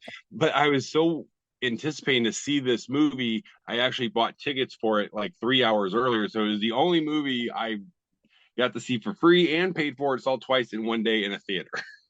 I've never gotten free. I was in nut in 99 for the Phantom Menace, so I went and saw it thrice in one day. Knew when to take bathroom breaks was always good. Yes. By the third showing. So yeah, since Sin City circa 2005, I believe this was released. Yes. So my story with I didn't see it for years afterwards. Like it was so I had my best friend at the time. She was like we got together pretty much we met pretty much because of my mutual best friend who had recently passed. We were basically trauma buddies at that time. Not over her necessarily. She was breaking up with her ex. She broke up with her boyfriend, who was a successful lawyer in Peoria, who ended up moving to Thailand. I just want to move to Thailand and be a decadent. So that really was tough. So it's a lot of weird twists and turns. Virginity taken. She took my virginity. It was but everything once everything settled down in her life, and I had wrestling, so I was all right. I thought I was okay. She started dating this real douchebag. Not gonna hold punches on that one, Brian Wolfley. Yeah. No, there's no alleged on that one. I can call that's an opinion. So they're dating and like they're seeing a movie every weekend, and then Sin City was coming along and it's like, no, I can't go to that movie with you. That one is for Russ. It didn't work out that way. But that's my story with it. But like our idea to work through our trauma is basically to create a comic about my wrestling life. So she get her artistic side, I get my my writing side out, and that didn't. I mean, there was a literal falling out between us. And yeah, still mean to get like yeah, lot of stuff with that one, and needless to say, the original journal I got, which was pretty great story, ended up being written lost. Ah.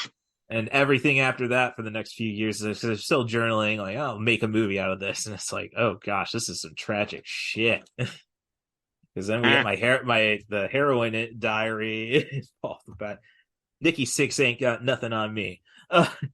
Like, okay, yeah. So I didn't get to see it for a while. Eventually ended up my little brother ended up moving back home at one point. We always shared a room for God knows how long. And yeah, he's just watching movies as I'm coming home at 4 a.m. as I'm coming home drunk. Like, nice. Whoa, how did I not, make the time to? Jeez. Oh yeah, my life was other tatters at the time. I know, but I was still wrestling, so it couldn't have been that bad. Like, yeah. So that's going after that, but it's this is basically probably the most impersonated movie, I think. Definitely, well, stylistically, this movie was great because it said, "Hey, let's take a movie that the creator of the source material comic, Frank Miller, said would never be able to be adapted because I'm going to draw it weird as balls." He'd reverse lighting, negative imagery, repetitive detail. He's like, no one's going to film this. And then, come along, 14 years later, Frank Miller meets Robert Rodriguez, who says, bet. Oh, hold my chango. Yeah. Hold my tequila. Watch this. I was making the joke. Chango is the Chongo. Yeah, Chongo is the only beer really in the movies. Like, yeah, it was. Yeah, I'm not even sure if it's a real beer. No, I don't think it is. I think it's like red apples. Oh, okay. Which do show up in Planet my next movie. So, but yeah, in this movie, everyone likes to talk about how the event Marvel movies are very ambitious for trying to get all these characters together, and that's very true. But let's look at the cast of this movie and the fact that you realize that there are people who are in scenes together who did not meet each other until the premiere of the damn movie. Yes, it's an anthology. It's an anthology film. Four separate stories. Mm-hmm. Yeah, it's just about Basin City, I think is the name of the city. That's the official name of the city because of its criminal underbelly, corrupt government, and just all around ruthlessness and unlawlessness. And it's every citizen. It gets the nickname of Sin City. Yes. Ta-da. Right. Powers Booth and Rutger Hauer pretty much run the entire show. Yeah, they play a corrupt senator and his brother who could have been president, but decided, no, I'm just going to be a creepy Catholic priest instead. Yeah, with his pet mute altar boy played by pet mute altar boy / demon assassin played by Frodo friggin' Baggins himself, Elijah Woods. Yeah, I was scared of Elijah Wood in this movie, and then he does Maniac a few years later. So like, yeah. And then of course, I'll mention it. The character he plays in Pawn Shop Chronicles. I haven't seen that yet, so.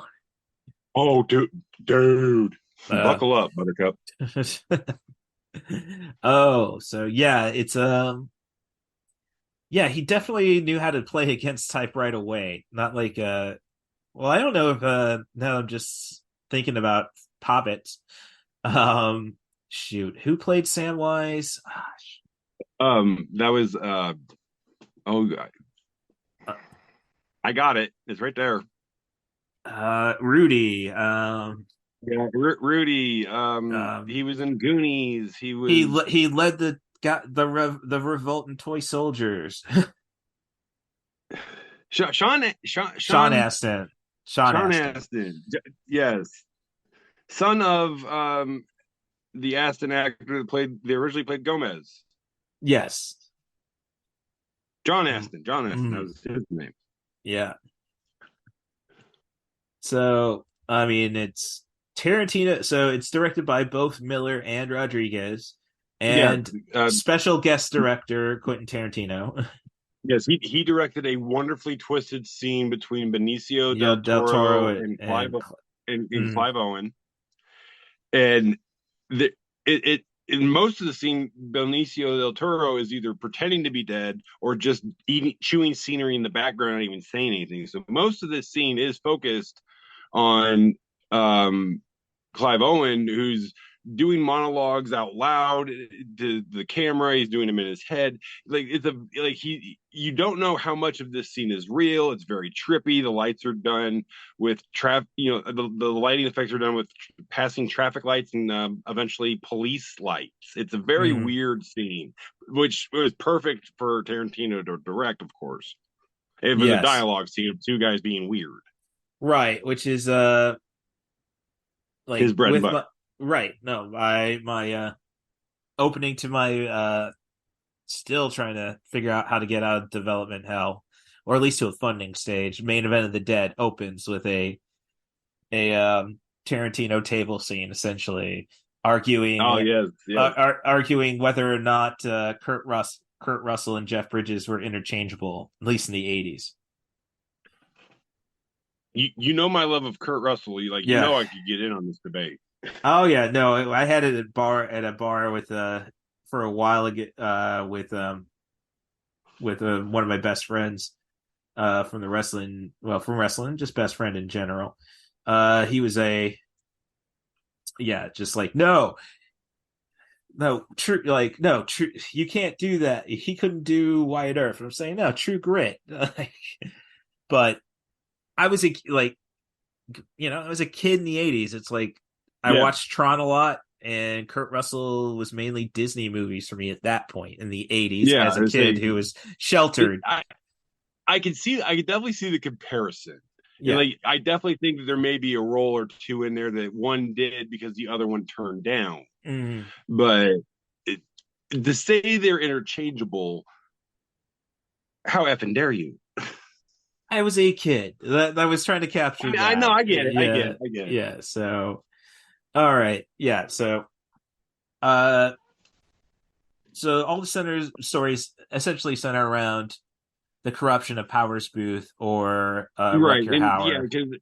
Yeah, through the interactions that they, seen or unseen, have with other characters, that there's intertwining characters throughout the stories. But yeah, it's four separate stories based all around an environment created by basically two people. Mm. And Rosario Dawson leads. Yeah, so you have areas like Old Town, which is like the red light district. That's where the strip clubs and the hookers and the police don't even go there. There's an understanding. Yeah, because there's a thing called the shaky truce where the police get a cut of the action and free entertainment at a top's birthday party, and the girls get to do whatever the heck they want to enforce their own rules to keep mobs and pimps out and from it's basically the best way they can do to protect themselves. So I saw this before I ever watched any Gilmore's Girls. So right, yeah, yes, Alexis Bledel, yeah, whose eyes didn't even need the special effects they put on, because a character who's known for her eyes was definitely the right choice to be played by her, who has stunning eyes, in my personal opinion. So and Frank Miller even would go so far as he had a very he really enjoyed working with her and Carla. I can never say her last name properly. Carla Gugino. Yeah, I think that's also, how you do it. A Rodriguez veteran, did the Spy Kids movies. She wears a lot less clothing in this one. Mm-hmm. Not complaining, just stating a fact. Nope. But yeah, Frank Miller enjoyed working with those actors so much, he would literally take his finger and draw on their faces and be like, he would say to Carla, you make a great Lois Lane, like the contour of the nose here, and he would draw he would draw their faces with his finger on their faces to describe them as comic book people he would have them play. Mm-hmm. It was Frank Miller, very creative guy, very weird guy, hence why he Yes. gets along with Rodriguez and Tarantino, because they have their Mm. quirks as well. Yeah.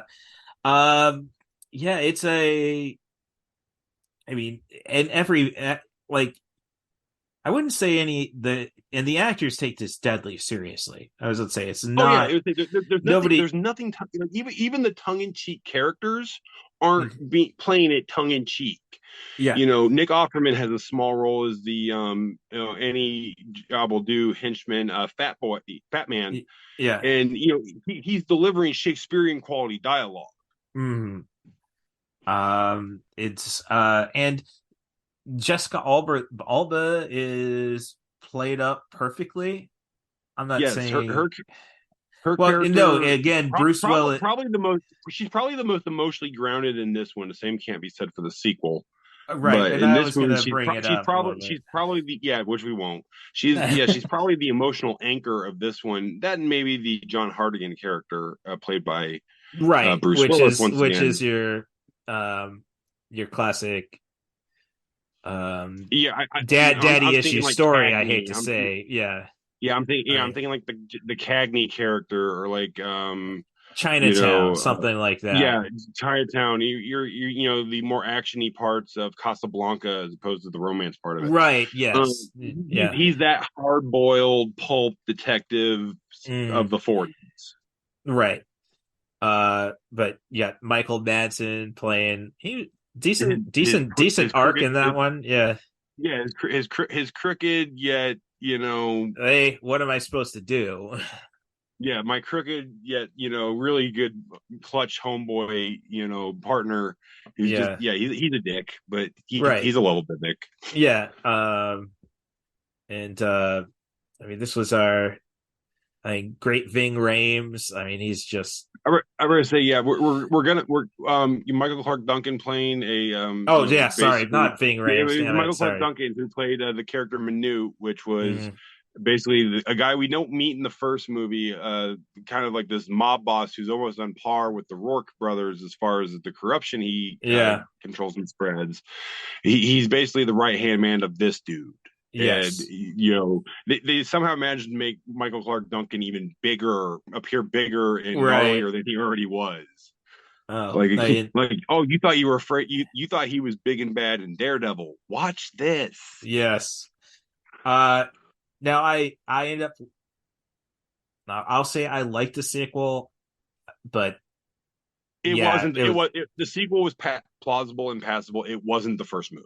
That no, not at all. And then you have they recast so many characters. right? Some Well, of them had passed. Some of them yeah. they weren't famous anymore. So we got to recast them. I'm Well, looking at I you, mean, Devin, guy. No, well, I know Clive Owen. Yeah, Clive Owen. Like, no, they should have.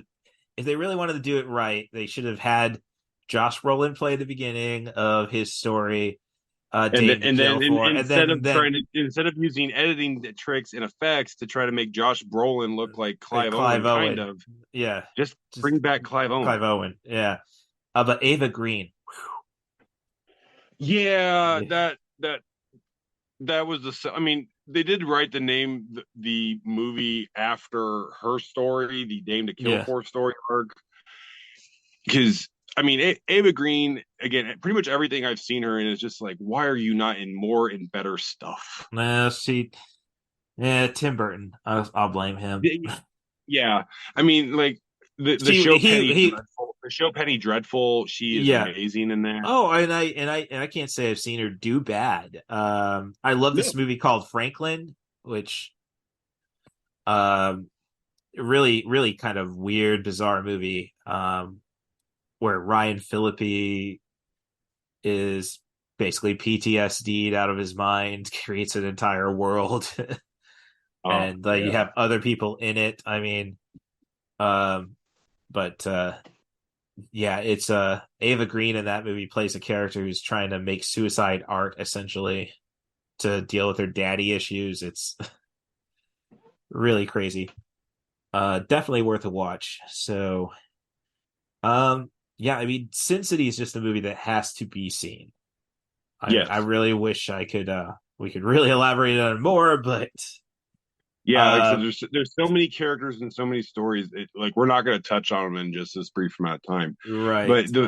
But the cohesiveness of it and how it all blends together, it's Yeah. visually amazing. It's amazing when you consider the fact that, like, again, like I said earlier, there's two people in the scene.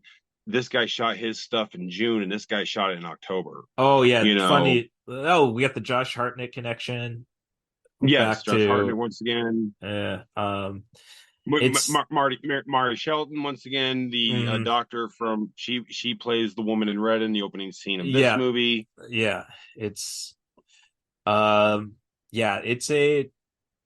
yeah, it's just it is a masterpiece. So I mean, it's very hard for me to like I said, the sequel was too late. It happened it happened many years after the first one. It didn't have the same magic. Right. I appreciate them writing an original story that wasn't published in a comic for one of the stories, but do better. Yes. Yeah. So well, I guess I got my 10 o'clock. And I went with Machete Kills instead of the original Machete. Okay. So I like how we're doing a lot of sequels. Yes. I mean, it's like Machete was nothing more than a fake trailer. Yeah, it was 3.5, 4 minutes of wonderful goofiness that we thought, hey, that would really make a cool movie. Yeah. So he really went and made a cool movie, and then he made a really weird sequel. Yes. So here's the thing about the Grindhouse afterwards. It's basically Rodriguez didn't make money, I suppose. And this goes back to Thanksgiving, the recent Eli Roth horror movie. It's like, yes, okay, yeah, that was another movie that was foreshadowed eons ago in Grindhouse. Yes, basically, like, and not a lot of people had the problem with Machete because I think we just wanted a Danny Trejo led movie. Yeah, I think we wanted a Danny Trejo led action movie. Right. It didn't matter how you made it. Just give it to us. Yeah, it can be silly. It can be fucked up. It can be whatever. Yes. So this Machete. So, but if you watch it, it might look a little grimy, but it's not digitally altered film. Messy. It didn't look. It looked really. It was a really cleaned up action movie, and it was an intense action movie. Like the violence and the nudity and it was a very controversial issue to tackle in a movie. Yeah, but it was in the end it was a action movie for fans of action movies. Yeah, I mean, look at who we got to play the villain. Yes, action, blow hard. If he could have Wilford Brimley to dress as Dracula, you'd get Steven Seagal in this movie. Yes, you could have Steven could have turned his life around if he would have just played nice afterwards. If he would have leaned into how dumb this was, yes, and just embraced it and played nice afterwards, like you said. We could be in the middle of the Seagal songs. Yes, it goes back to the Wayne's World podcast is listened to on Spooled, and they're talking like this was Rob Lowe's rehabilitation feature. After the scandals nothing illegal, but that's only because the one babysitter. That age of consent in Georgia. Oh, that's right. Yes. As I say, nothing illegal. I mean, I've had plenty of cringy. Cringy. No, I'm a guy trying to no, Marty Skrull is worth it. It's like he just screwed up once, and it's two different stories. It could just be Animal House or Old School. Yeah, come on. Never mind. Cody kept mentioning and chicken and all his farewells to. Yeah. We know who it is, and they have Ric Flair anyhow. Yeah. And Jay Lethal. I mean, and Chris Jericho. Like, right. So I've been recently burying reviews for Chris Jericho films on the podcast. As I said, Yeah. burying. Like, all right, here's the content. If you want that, stick around for the end. So Machete Kills just goes and has fun. It kind of goes back to the Grindhouse vibe, not necessarily. Like, hey, this is the This story. is No matter how batshit it is, we're telling this story. yes. So kind of gets rid of the filth of the first one, as they say, the brutality of it. The CG gore, Spawn lucha mask, Yes. the ridiculous kills, like, grabbing somebody by the throat, seeing an electrical box, sticking the machete in. Yeah. Like, oh, I'm grounded. Or anything Sofia Vergara does in this movie. Yes, which is a perfect way to lead into From Dusk Till Dawn, just because we get to see it. The Yes. Tom Savini, who was also in Planet Terror. Yes, the wonderful Tom Savini, who we Yes. don't sing his praises enough. Right.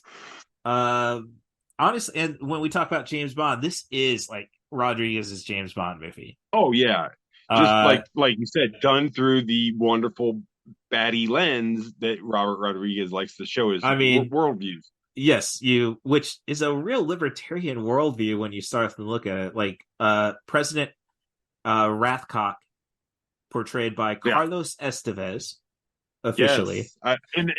And I love that was actually his idea to do that. It's like, Yes. hey, I know I'm known as Charlie Sheen, but this is my real name. You're doing this Hispanic centric movie. Let me use my name. And I thought that was wonderful that he just, was being basically who Charlie Sheen was at that time, because this is right after Winning and Tiger Blood. Yeah, it was his recovery picture, and then he had the anger management show that didn't really take off. The whole world knows the whole world knows he's nuttier than a squirrel's turd. So let's let him do his thing. And for the most part, he's pretty much stayed quiet afterwards. Like, oh yeah, yeah. So I think he's but Rathcock's platform was weed, guns, and border wall. Yeah. And that's pretty libertarian based, I think. Obviously Rodriguez isn't like that, because he's basically saying, yeah, we can't have a wall, but yeah. But yeah, the sets all look like James Bond stuff. Once you get to Maniac Marquez, and once you get to the twist in the last few minutes of the movie, yes, it's and Mel Gibson. Basically, all the celebrity screw ups are in this movie. Oh yeah, this past, present, or future. This was the TMZ Most Wanted list, basically, right here. Right. I mean, I happen to be on Team Amber, but they both lost. They both lost their defamation cases. She just lost. Yeah, they both lost, and like Johnny Depp just lost less. Yes. No, because he got his $18 million payday for Harry Potter, Fantastic Beasts 3. So he got that. But yeah. Yeah. I don't know. As I say, it's just one of those like, Amber, everybody being pro Johnny Depp. It's like, oh, we're picking out who we're not going to Me Too, essentially. Yeah. Basically, it last thing I'll say on this, it's a story of two weird people being in a weird situation, and everything about it in the aftermath was even weirder. Yes. Yeah, definitely. It gave the joke writers some material to work with. But my dog's stuck in a bee, pooping on a bed. Yes, but as I say, I think it's more negative effects, as like we're basically telling people, don't tell your story if you don't think you're as if we don't think you're as popular as the person you're accusing, is my problem. I mean, this is so but when you look at this movie, it's kind of like as I say, they CGI gore, Spawn, Luchman. I don't think any nudity officially. I would say in this one, no. The first one had quite a bit. Yeah. In very weird and creative ways. Yes. Oh, obviously. And we still get the grind, and I do like that it has the grind sense of humor as the Amber Heard scene. Put on your 3D glasses, and it keeps telling you increasingly, put on your 3D glasses. And then, I do like though in the end, machete don't tweet. Yeah. Like we have the first one callback to the machete don't text gag. I thought oh no, that's I thought machete don't cheat, and that's the first movie. Machete improvise. Machete don't text. But text machete improvise. And but with it just being extremely funny gore and such, the James Bond movie take on steroids essentially. Yes. With the gore, like this is what should happen when you see a James Bond do something ridiculous to somebody. I was gonna say this is basically a James Bond movie that's not taking itself seriously, because James Bond movies, even the ones in the 60s and 70s that were bat shit once again, they were very pretentious. Well, you get the pretension, but they would not show it all. Like you're not going to eject, James Bond might go and hook a grappling hook to a helicopter blade and cut people's head off with machetes, but you wouldn't see it actually happen. Right. This one's like, hey, this is what happens if James Bond woke up and said, F it. Yes. So obviously, like, if it was what the first movie was, Sofia Vergara could not have starred in it while she's shooting Modern Family. Right. So it's kind of and the movie's kind of a vibe change. I agree not to bring Mel Gibson into it immediately, which I loved in it. Right. I hate it. I liked him in that the same reason I liked him in Expendables 3. He was leaning into his own I know people hate me. Yeah. He's like, okay, people already hate me. Now I'm just gonna like, instead of me trying to cover it up like I am in I'll just lean into it. I'm just gonna let it run wild here. Right. So we have so it's kind of a change, but I'd say it's kind of a vibe change, like Mad Max to the Road Warrior, essentially. Like I've never actually seen the original Mad Max because I saw, honestly, the first one I saw, because PG-13, was Beyond Thunderdome. Yeah, I think that's the first one a lot of us our age. Yeah, so I wanted that. Oh, you're telling me it's not in the desert? The first movie, like, yeah, you're telling me we don't have the cool ass costumes this whole movie? Right? Yeah, no. By the time we get to the road, by the time we get to the Road Warrior, we got like the dude, or was it the first one where we had like the dude in the Jason mask and the gimp thong? Yeah, Vernon Wells, best known probably as Benedict from Commando. Okay. I'm not going to shoot you in the balls, Matrix. I'm not going to shoot you in the heart between the eyes, Matrix. I'm going to shoot you between the balls. But yeah, no, he's no, he's not Lord Humongous, but he's riding around assless chaps, has his own little I got total rock and roll. Right. Yes. Again, stuff. Sheesh. Now we're bringing Chris Jericho back. Sorry. Yeah. With Jericho, it could be all a misunderstanding, but NDAs aren't used for misunderstandings. So basically, I also noted that Rodriguez I could see Tarantino playing the role of Voss, just because it's the only other person who could lean into that and deliver those lines. Yeah, definitely. If they could have gotten Mel Gibson, this would have been like, okay, what's Quentin doing? Yeah. I mean, you get Antonio, like there's the chameleon character. Yes, played by Antonio Banderas, Cuba There is Gooding Jr., Lady Lady Gaga. Gaga and Walter Goggins. Yes, I knew I was forgetting one. Yeah. Well, Walter Goggins is the consistent one because like that's the voice that keeps coming back. Yes, yeah. He's the voice essentially. Yes. But no, just the ridiculous nature, like Cuba Gooding Jr., another screw up. Like Yeah, I mean his entire killing the guy for the Spanish speaking scene, Lady Gaga just being Gaga. It's yeah. and Antonio Banderas having to fake not knowing how to speak Spanish. Which give the man an award. Yes. That was beautiful. Well, he has his Oscar, but yes. I didn't say a good award. I said give him not a Razzie, but something. Yeah. Well, as I say, he got his Oscar eventually. Yeah. Oh yeah. So yeah. Hey, if we can keep giving him the Meryl Streep, we can give a couple more to Antonio. Yes.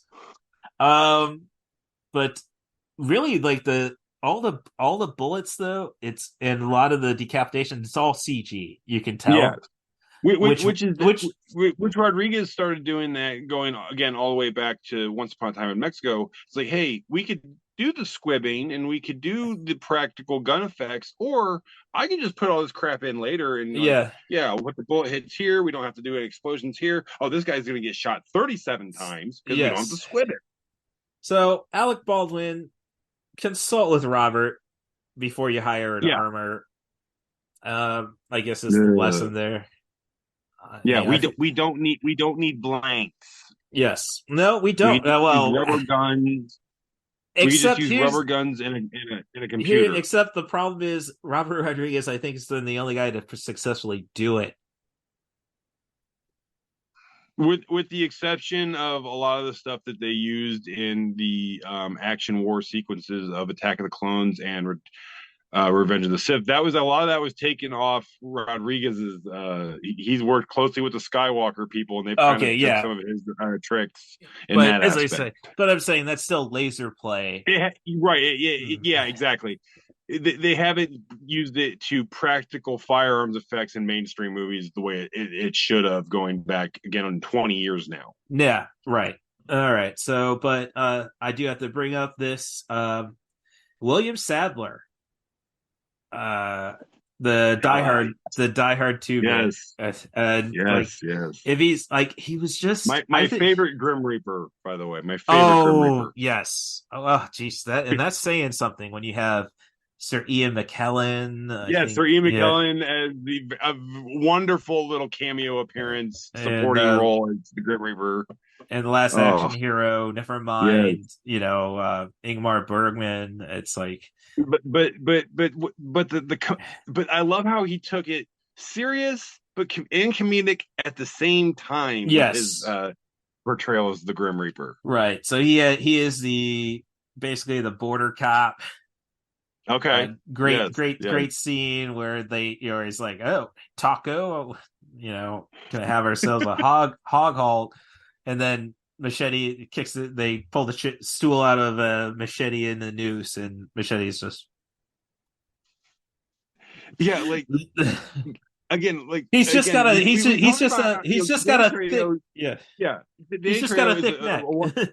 He's just a wonderful treasure of a human being. Great character actor, great supporting character, great leading guy in these movies. Honestly, yes, like he knows his strengths. His personal story should be made into a movie. I'll say it till I'm blue in the face. Well, he's wonderful his actor. book just dropped, so yeah. Like I said, I think Danny is waiting. He's like, make the movie after I'm not here. Right? Yeah. I think that's a very Danny way to approach it. Yeah. So because if you do it now, I'll want to play me, and I can't play me that young again. Okay, all right, that young part. I was about to say, you've looked like how you have the last 30 years. I remember I say, even going back to like one of the first movies I saw him in, Con Air, after Desperado. Like the dude, he looks the same, but you can tell he's getting older at the same time. Right. No, there's that. And, Robert Rodriguez was doing a seminar where he was talking about shooting things in HD and how it can really bring out the details and things. And he always explains this by bringing out Danny Trejo and like, look at this face. Yeah. This is an HD face. The nose alone was made for HD. Yes.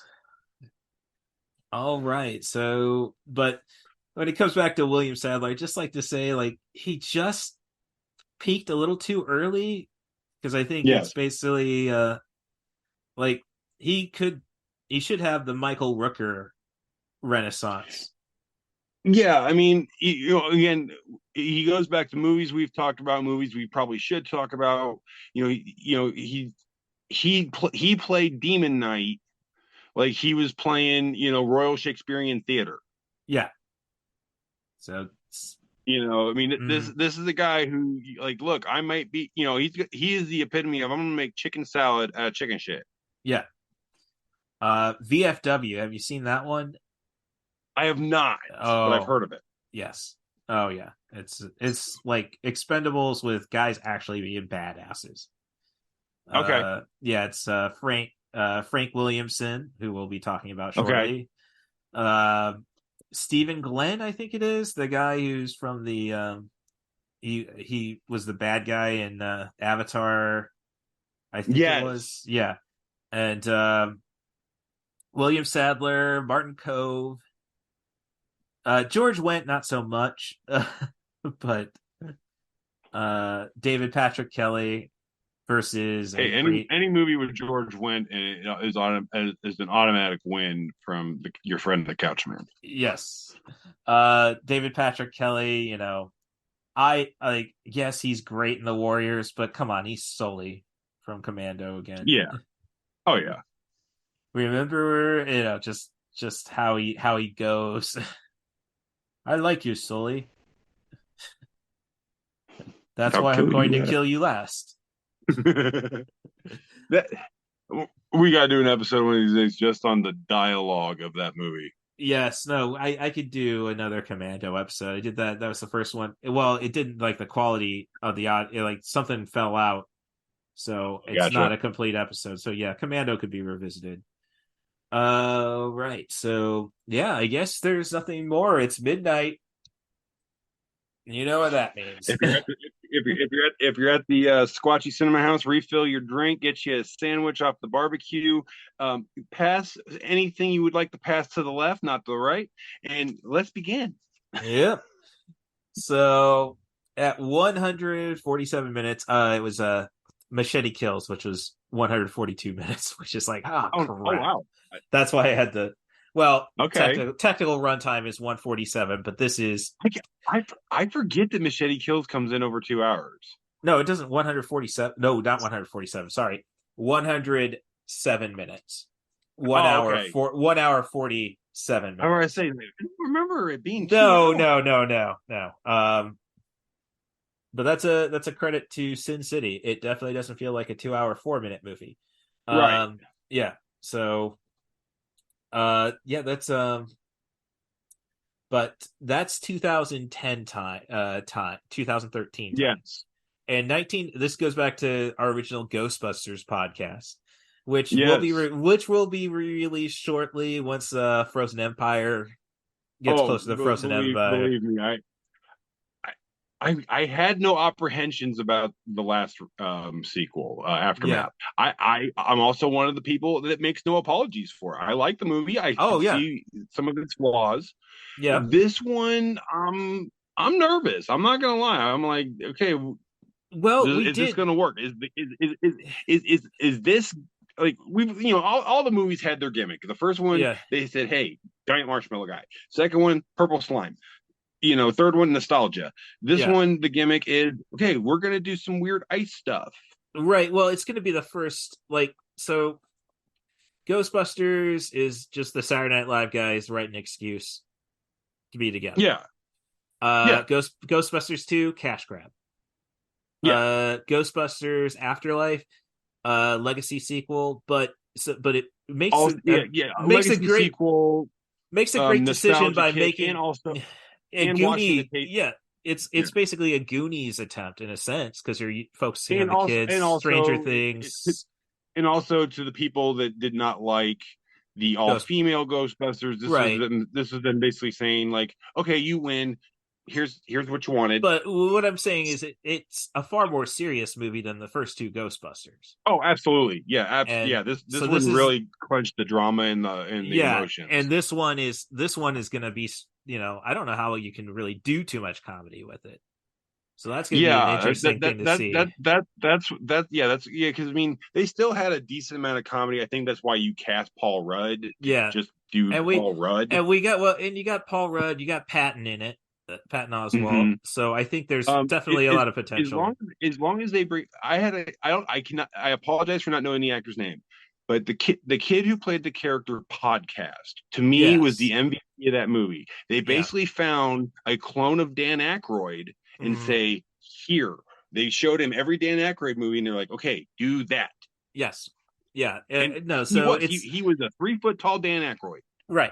So in a sense, they went through the It chapter.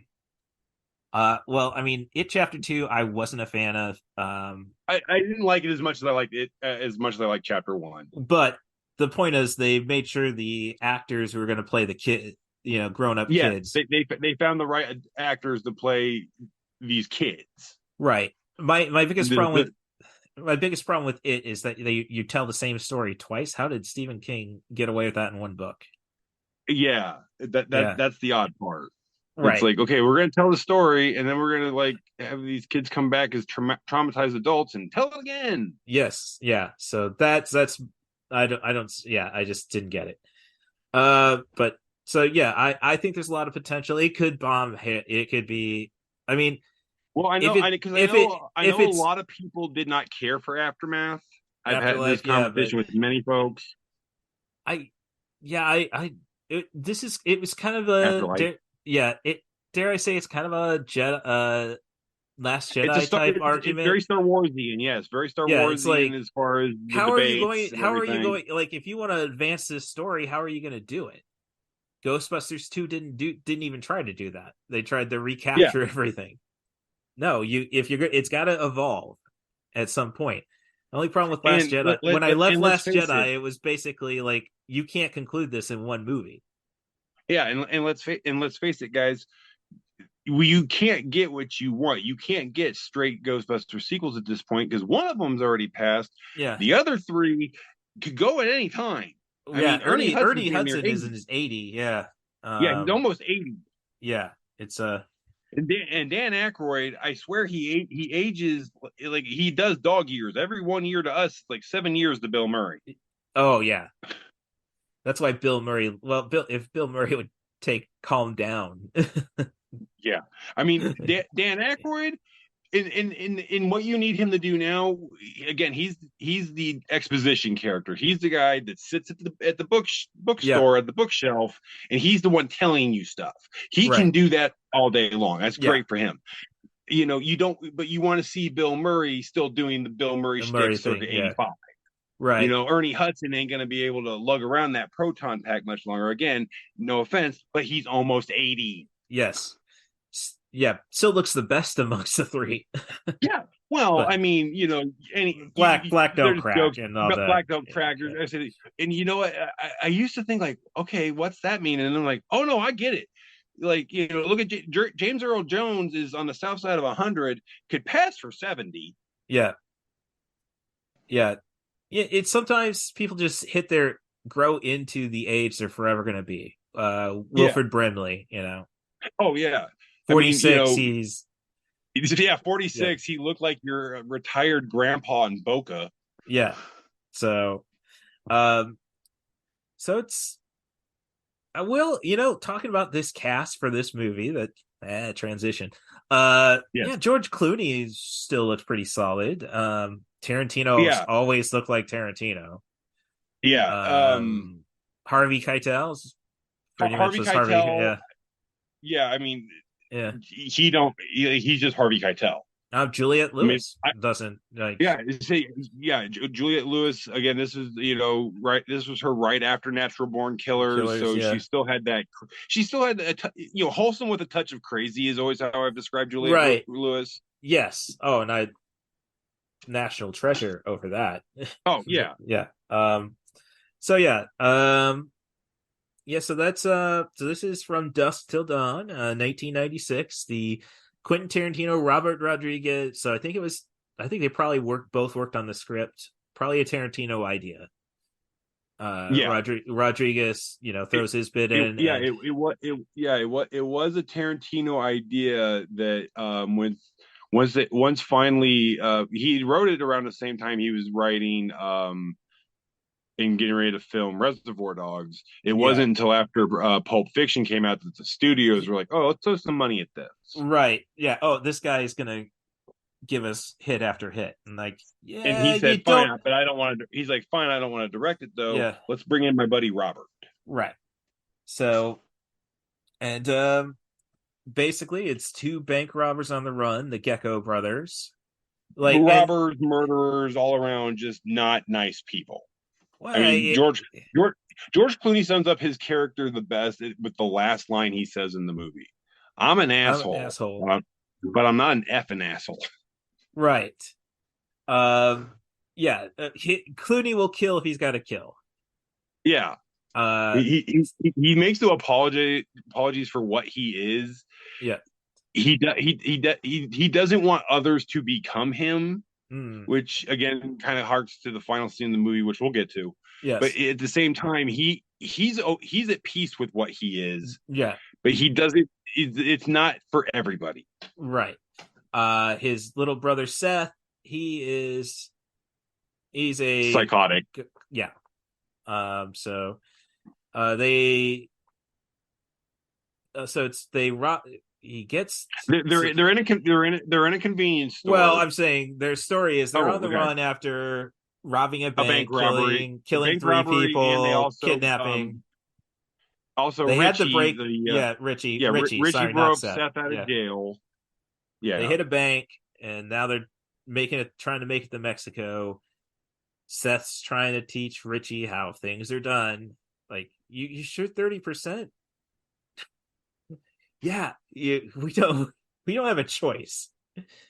And after they finally get to a hotel, after they blow up a convenience store, because of Richie, and after their original hostage was killed by Richie because he basically he succumbed to the voices in his head. Yeah, and which we'll again address here a little later. But yeah, and so now they need they're hit up in this hotel. They got to get to Mexico, but they need hostages just in case. Yes, and they run into a preacher who lost his faith after his wife's death. Played by Harvey Keitel. Played wonderfully by Harvey Keitel. And his daughter, played by Juliette Lewis, and his adoptive. That's the fun racism. I can't help. Right. Yeah. The adopted son, Korean. Yes. Or Vietnamese, I believe they said. I don't remember which. I think it was Korean, but oh, what are you gays doing? Yeah. I kind of like people. I think you were in the military, so I'm sure it's not as woke as the Republicans want you to acknowledge. The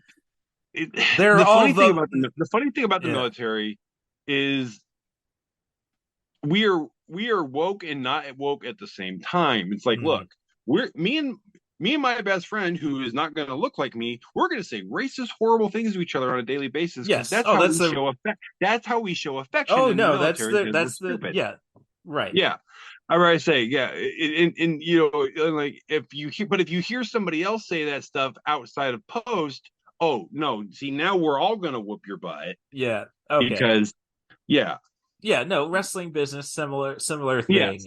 So it's a generate, but there's a lot of like booze, boobs, and blood when they watched Toxic Avenger, and they were complaining about the language and stuff. And it's like, I don't want to say it's of that time. I'm just saying it's reality. Yeah. And hey, it could suck, but if these are actors, they don't believe in this stuff unless you're on unless you're on PureFlix, and believe me, half of those people don't believe a damn thing they say. Right. I mean, yeah, you got your nuts like Kevin Sorbo, but Erica Uh, Laniak, she's cool. She's yeah. yeah. It's a paycheck. Hey, Um, we've talked about Under Siege. right. So, but yeah, I'm just saying, like, people talk like Terrence. And here's something about Death Proof. My best friend didn't like about it was, and I said we had a little literal falling out. We did end up rekindling our friendship and all that, but she was going on about Death Proof. Women don't talk like this. The Tarantino dialogue. Apologies to women everywhere. What you Yes. meant to say was, and I'm not mansplaining. Yeah. I'm just saying what you meant to say was most women don't talk like Well, this. you're right. Because I have met the women that talk like this. I've been, and I have met women that looked at those women like, "What are you doing?" Right. All I'll say is I have not run into too many women who talk like that, or they don't have the. Basically, it's a Tarantino conversation. Right. They'll believe me. No, in retail, I am getting fed up with people. Oh well, I don't know this about that technology. Yeah. Okay. Yeah, you just don't know how to be a decent human being. On top of that, I feel sorry for the kid who's going to be grabbing all your stuff. Your kid who's grabbing all the stuff. So, yeah, I think so. No, women do talk like that. Yeah, they don't have intellect. They just can't make it sound intellectual and worth sticking around and again, listening to. Like I said, I have heard perfect conversations that would be perfectly right at home in a Quentin Tarantino movie come from females. But again, these are also military females, and we've already discussed that we're wired differently. Right. Yeah. So yeah, I'm just saying that's so. And like people like I think Spike Lee, I think Tarantino and Spike Lee are in good terms, but he has gone out and said after Jackie Brown, you didn't have to write that so many times. They have respect for each other, but at the same time, they're probably not on any Christmas card list. No. Well, Samuel L. Jackson can mend all bridges. Well, Samuel L. Jackson, he gets a pass because he works with everybody. Right, but I'm just saying, I think he can bring us all together. Samuel L. Jackson, exactly. He is the unifier. Yeah, Samuel L. Jackson, 2024, 28. Just throwing that out. I will say that he has had official votes in presidential elections because I've written him in a couple. All right, so. Okay, so, and here's the funny thing about the movie because they give it all away in the trailer. Sure, but you go 45 minutes. It's a surprise. 45 minutes, this movie becomes a completely different movie. The characters don't change. The characters are exactly like they were in the first half of the movie, which is basically this stylized, gritty, psychological thriller. Yeah, and now all of a sudden we're in a B monster movie. Right. These are guys who Big Joe would have probably had on speed dial if he didn't know Roth was a rat. Right. Yeah. Yeah, exactly. Right. So that's yeah, so they take the family, get across the border. That's our first Cheech as the border Our first guard. Cheech is border guard Cheech.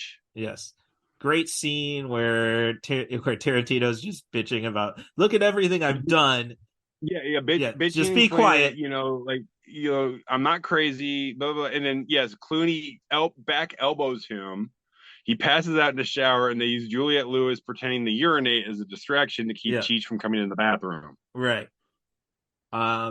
And I love the dynamic between the son and Keitel. Yes, I don't know much about that actor. I don't think he's actually gone on to do anything else since. Right. But he was, that actor was very good in this movie. Yeah. And like I said, the fact that he's working with Harvey Flippin Keitel, movie legend, and he's holding his own in these scenes with a bona fide stud of an actor, and this kid's not looking dumb or weak working with him. Yes. I want to give him his flowers, so I'm just looking at that. So Keitel's able to keep his kid mouth shut. Yes, about because the kid wants to go for it. The kids weren't, this kid is basically the rebellious right. force of the movie because he's introduced. He's wearing a Public Enemy T-shirt. He's always like, "No, let's smoke these fools. Let's Yeah. go. Let's jump them." Yeah. So he actually starts getting befriended by Quentin Tarantino's character. Yeah, it's yeah, like this kid, he's an odd duck. Yeah. Yeah, he was an okay. He's gone on the technical side of things. Yeah, So, I know he's still in the business, but he's staying on the other side of the camera. Yeah. So they end up at the at it. So they've got a rendezvous point. They're gonna meet with They're gonna meet with where are they heading to? They're heading to El Rey, Mexico. Okay. I didn't know they go down the Gallo Street, and at the end of the Gallo Street is a bar where they are going to meet their associate sometime between dusk till dawn. Title and when the aforementioned bar, the Titty Twister is open. Yes, and there we meet Cheats number 2. Yes, as the barker of the bar, which is gives a wonderful speech that I cannot say here. Nope, because I appreciate. No, I can't appreciate do it. that. I don't know. I mean, I could do it. I've done it every day. I've done. I'm gonna say I've been doing that since seventh. I've been doing that since 7th grade. Right, out of respect for Cheech Marin, and then I actually have a story. I saw. I think it was Robert Klein before he passed. Robert. I think Robert Klein's still alive. I've seen him a couple times at the jukebox. Robert Klein was it like Deucer? He had a can't. No, Robert. Shoot. Well, he did. He had a 13-year-old son. And the kid was watching this divorced parents, and he let his kid watch the movie, and of course he's reciting it. Who the hell is Fat Pussy? Fat Pussy don't live here. Hangs up the phone. Yeah, there we go. All right. So then we meet Danny. Yeah, they meet Cheech too. They have their wonderful encounter with him where they basically the Gecko brothers beat him up because that's how they handle every situation. And then they enter the bar to what could basically just be declared as Sodom and Gomorrah as a biker trucker bar. Okay, it's Robert Schimmel. That is the comic I saw do all this.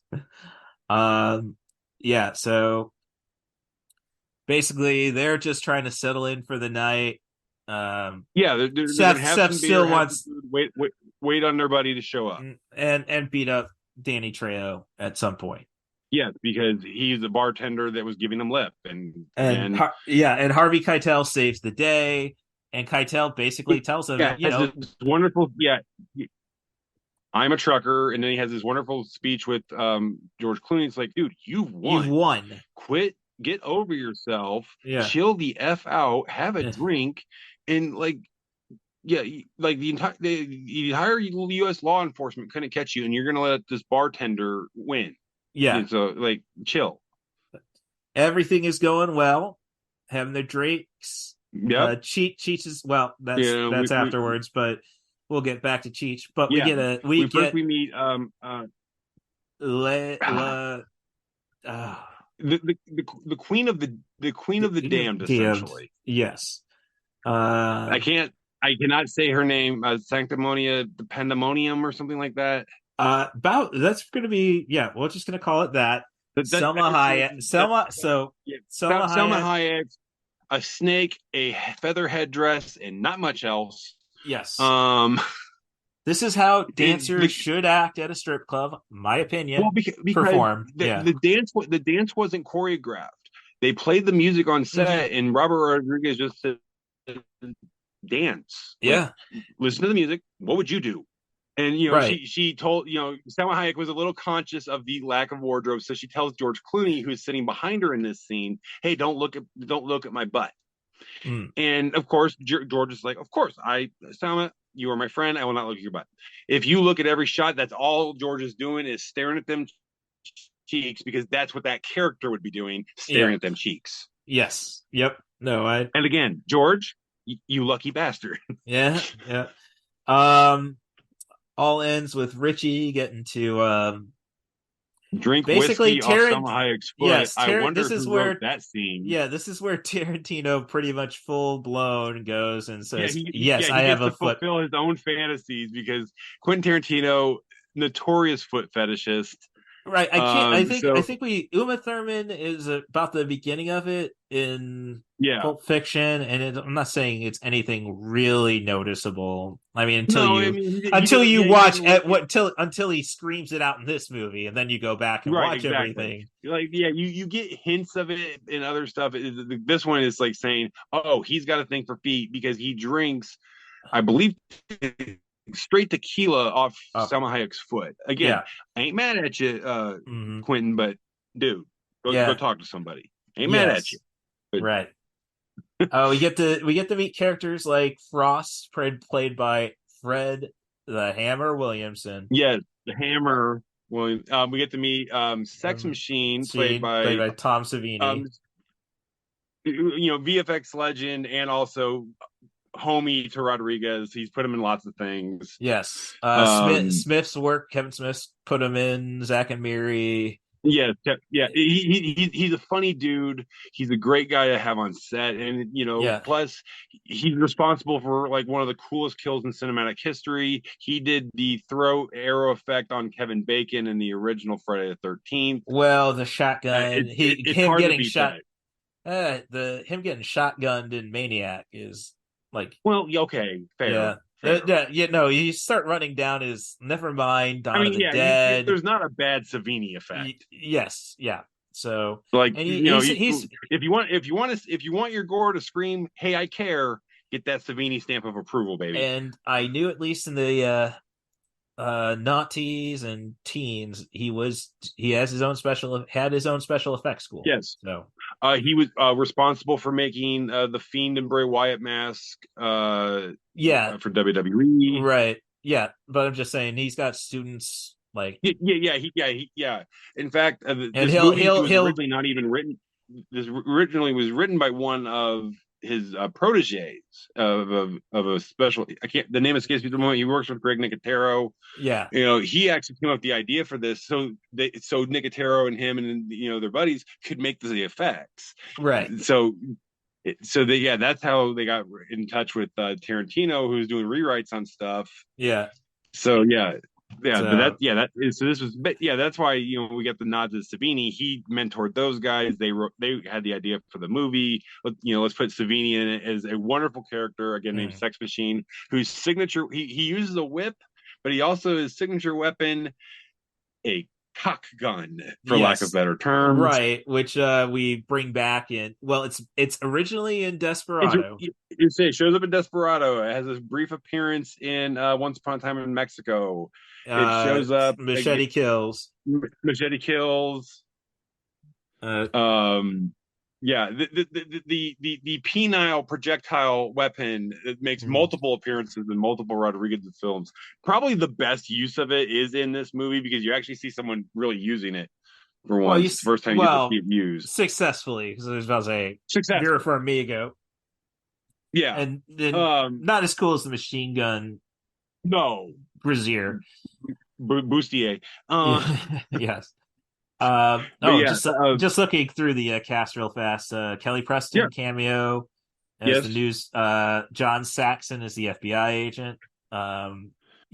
Best I know him best as Roper in Enter the Dragon, which qualifies for the podcast. And of course, Michael Parks is the Texas Ranger. A lot of regular suspects, so if you would, on the Rodriguez camp. That's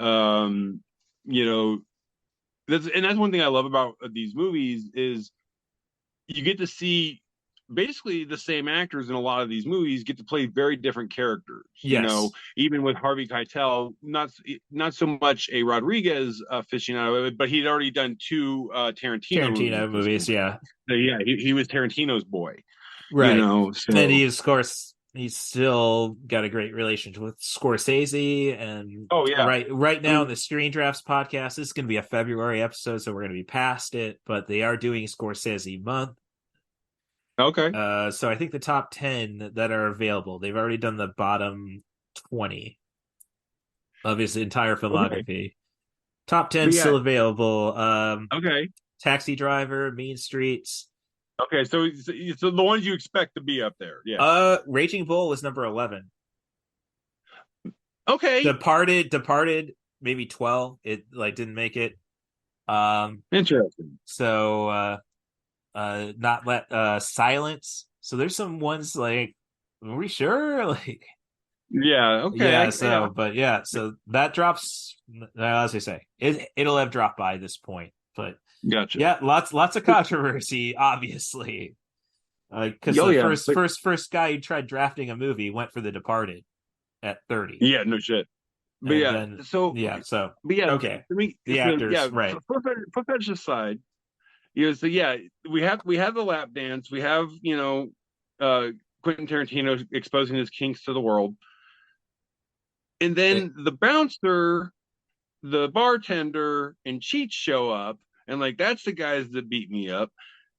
They go and start stuff with the Gecko brothers. Richie gets stabbed, and his already injured hand had been shot clean through cartoon style earlier in the opening sequence when which is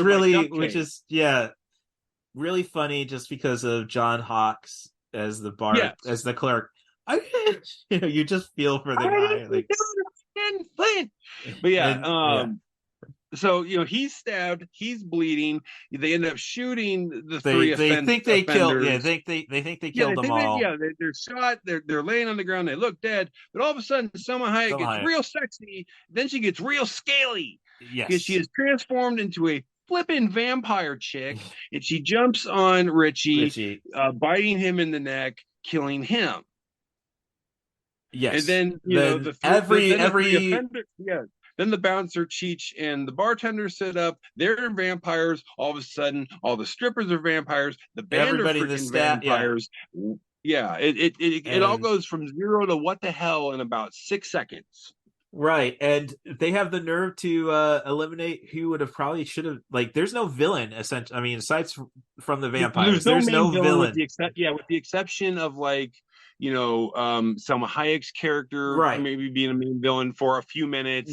Yes. Spoiler: even Sex Machine and Fred the Hammer, they succumb, and they're like mini bosses, and then it's just the final battle is defend the tower situation. Hard mode. Here comes all the vampires. Right, but I guess this gives me into the vampire flaws. One, and they had the entire conversation. Let's just agree they're all vampires. Yeah. I don't believe in vampires, but that's vampires. Yeah. Yes. Okay, yeah, that line.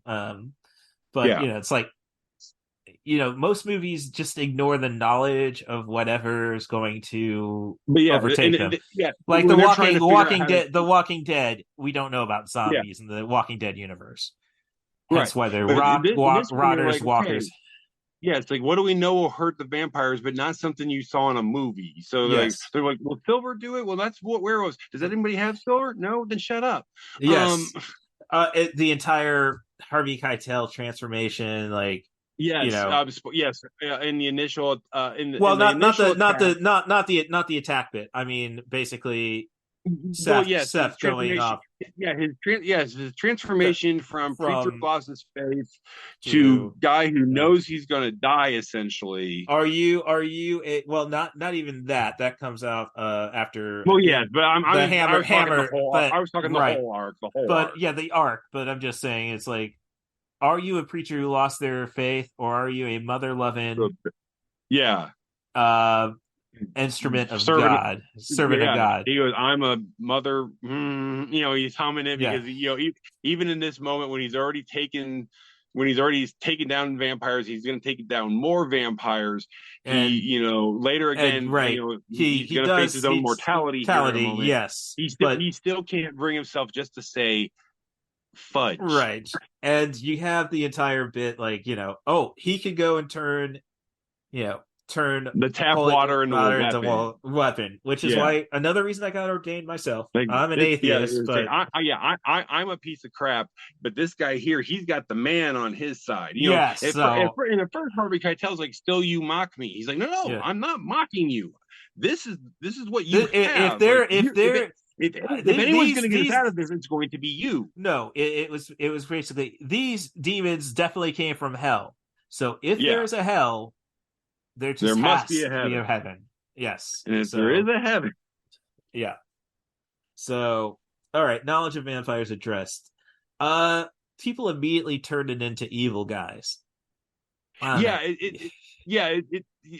once the vampirism took hold of Richie, Sex Machine, Frost, Frost, yeah, even this like soon as they realize that what's happening, they kind of the Sex Machine has a very funny bit where he's trying to hide his slow transformation, right? And then the second he transforms, he turns on the people he was just helping. Yes, even in Fred Williamson's case, he literally goes to fight off Sex Machine as he transforms, and immediately he's on their side after he gets through Sex Machine through the door. Yeah, and I don't know. Maybe it's from the second movie that maybe it's from the second movie that it's like, oh, everybody turns. But I'm just saying it's like basically a lot of people are lost, and it's just Bucky saying again, like this movie, it's vampires. I just know it. And then it's interesting that they went in with the soft flesh element. Yes, they say when they again used Fred Williamson's physique, because even at the age he was probably in his 60s by the time. Yeah, he's got to be in his. He would be probably in his 80s, 90s now. Yeah, so he was in his late 50s, early 60s at this point. He's still a big beefy boy. So, or as my good friend Big E would say, big meaty men slapping meat. Yes. So he's still with us. I thought he may have passed recently, but no. No, I thought he was still around. Yeah, he's still around. But yeah, older. I mean, he was definitely in the upper middle age. Damn near ARP bracket then. Yeah, and no, he quit playing. He quit playing football in the late 60s, and he was still a beefcake in 95. Yeah. Oh no, he was determined to keep blaxploitation alive. Oh yeah, blaxploitation legend, of course. Wonderful movies. If you look at them through the proper lens. Mm-hmm. And here he plays a Vietnam veteran truck driver with PTSD issues. Yes. Oh, great speech and great cutoff. Yeah. Great bit of acting in this movie for a movie that this type. The level of acting that we had that was too good for this movie. Yes, when you boil it down to what it was. Right. Oh, but he's just got a great scene, and then it's like, we're gonna kill the conclusion. We're gonna kill the vibe. We're gonna kill the vibe literally, because at this point, Sex Machine has gone to his full transformation. As explained earlier, that when you hit a body, it's solid, but there's give. These things are just squishy. Yeah, and and all the rules are thrown out the window essentially. Basically, they know that stabbing in the heart works. And they know that crosses work, which means they know that holy water and sunlight may work. Right. Well, yeah. But what I'm saying is they throw all the rules out the window when our vampires transform, which is kind of something I mentioned. Yes. Again, it was from the second movie. It's like, oh, the vampires' clothes are part of their body, I guess, because everybody turns into bats, and then fully clothed, like nothing happened. Okay, so but then you have is it Sex Machine who turns into a rat vampire during the final melee? Later, his own whip gets used against him, and he rips his head off, but then is replaced by turning this giant rat creature for no Right. Yes. reason whatsoever. Right. And yeah, that's definitely Tarantino. Just like, I don't care. He's not Yeah. like, he's taken the lore and it's basically, all right, I got my He was a groundwork. rat. He was a rat at the end, so he becomes a rat in the end. I Yeah. don't know. So Like, right. symbolism. Yes. So let's say how many people survive, but you get your last line between Seth and Juliette Lewis, and you do great negotiation scene between him and Cheech. What are they? What were they? Yes, Psychos? that's where we get Cheech number 3. That was the buddy they were waiting for. Yes, he has the great line. What, like sickos or something? No, sickos do not explode when hit by sunlight. Like, sickos do not suck your blood like demon. Yes. Yeah, and so yeah, he they renegotiate the price of his cut. Sanctuary, yeah, to 20%. For Sanctuary Passage, the hangout in El Rey. Juliette Lewis offers, to go with Seth, and that's when he says the line like, "No, I'm a bastard. I'm not an effing bastard." I misquoted it earlier. Right. And he throws her a stack of cash and basically leaves her stranded in the parking lot of what we find out is the ancient Aztec temple. Yeah. That these vampires have been using as a trucker bar for who knows how long, because they show like very old, like 40s era trucks in this pit out back. Yeah. Oh, right. Yeah. So she's got the RV at least. Oh, yes. I forgot. She does have the RV. Yeah. So, yeah, it's, I think really from Dusk Till Dawn. I mean, as I say, but it's not Rodriguez that is final fight just a little bit. I want to get to the final fight just a little bit, because the creativity of the weapons. Oh, yes. The water balloons. The kid gets a super soaker and condoms filled with water that his father blesses. Now it's holy water. The preacher has a ball bat and a shotgun. Juliette Lewis finds a crossbow and carves crosses in all the arrows. The bullets are all marked with the crosses in the bullets, and then he finds the piston. Yes. The jackhammer device. He takes a giant wooden log, throws it in there, puts a freaking spike on. He's got a gas powered stake, just a jackhammer stake. Again, there's some pretty good kills with that thing. Yes, yeah. It's to really go back to is we're wrapping it up. It's kind of like this is Rodriguez still figuring out how to do stuff, I guess. Oh, shoot stuff. Yeah, that's what I love about Rodriguez, and he'll be the first to admit it. He learns on every movie he does. He figures out how to shoot things. He figures out angles, lighting. Because he's also, not only is he the director of his movies, he's almost always the director of cinematography on his own movies. Yeah, he's also always the editor on all. So I mean, he writes from writing to the end of it. It's his baby. So he's thinking that's what 3 steps ahead. He's like, okay, how can I edit this later? Yeah, and this is the difference between him and Tarantino. Tarantino had people back his scripts. Yeah, be it like he did try to make his Lost movie, which ended up being turned into True Romance. Yeah. But otherwise, it's no, people loved what they read and they gave him money to do it. Rodriguez is never going to give anybody else control. Yeah, because that's why he's basically built his own film studio down there in Texas. And that was something brought up during the C2. Oh no, was it Wizard? It's Fan Expo now. The summer con in Chicago, Rosemont.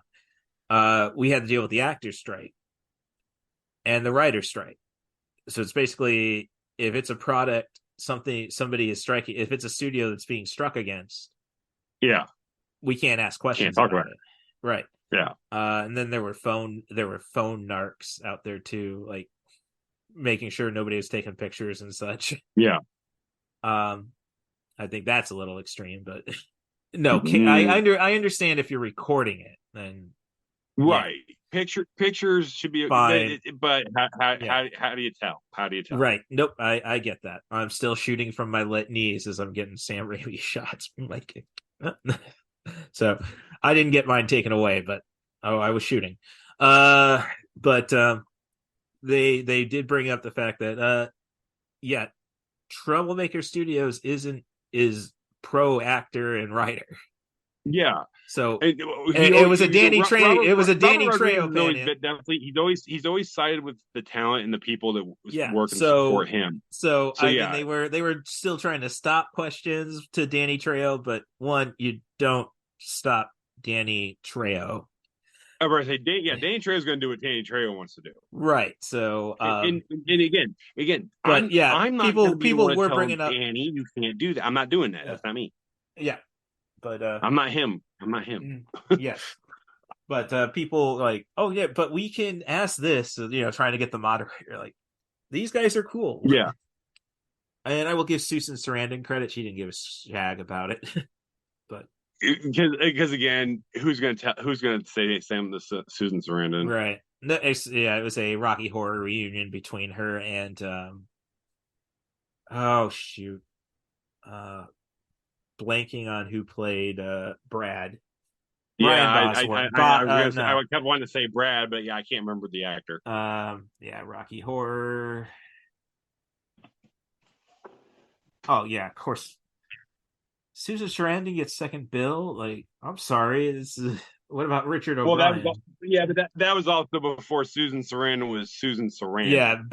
Barry Bostwick. That's the guy. Yes, Barry. Yes. Yeah. So, who says the official worst curse word? Because I went and saw a couple years prior at then Wizard World. It was a showing of Rocky Horror after the con.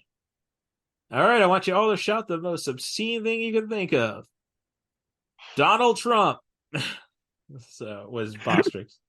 So nice. Yes. So, but yeah, I mean, it's just, as I say, you kind of like, here's the big thing. It's kind of like Tarantino's still going to write scripts, right? Like, I know he said he's going to be done after 10 movies, but he's going to be done directing, but I want his Star Trek script. Yeah. his goal was always direct. He always did kind of fancy himself an actor, which is why he has small parts and big parts in some of the movies that he's involved with. But at the end of the day, he was always a kid that loved the right movies. So I think you're still going to see written by Tarantino, maybe even give him a producer credit, where really he's just producer in name only, maybe. Yeah. But yeah, the days of him directing films, those are probably done and over with. Well, I mean, you're going to see Tarantino movies. Right. We got one more directing. Like, he's only at 9 because Kill Bill. Again, the Weinsteins. Yeah.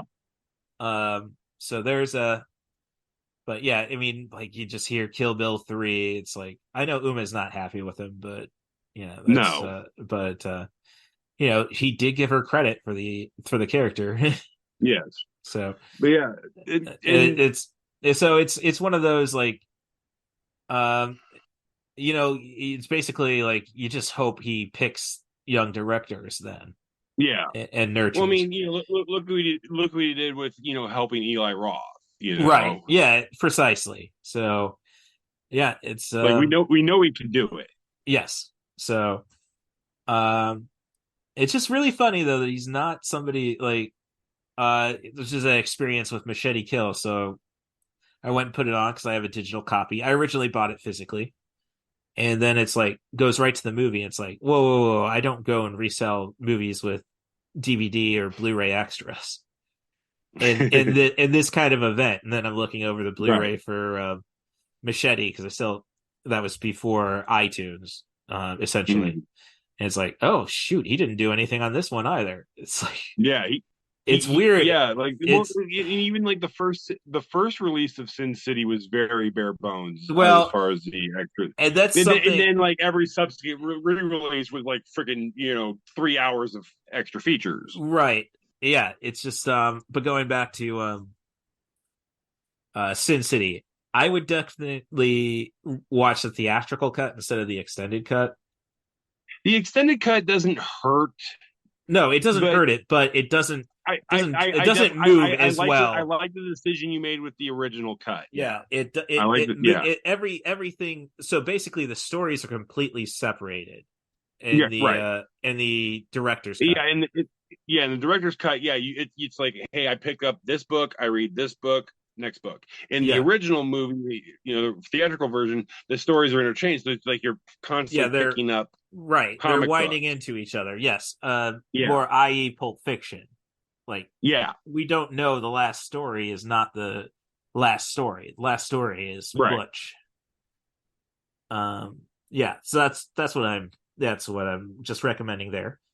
So yeah, I mean, as I say, I probably somewhere a Carpenter guy, but no, Rodriguez is definitely a superior director, and I would probably Yeah. yeah, I mean, So yeah, like I said, yeah, my top three is definitely probably going to go Smith, Rodriguez, Carpenter.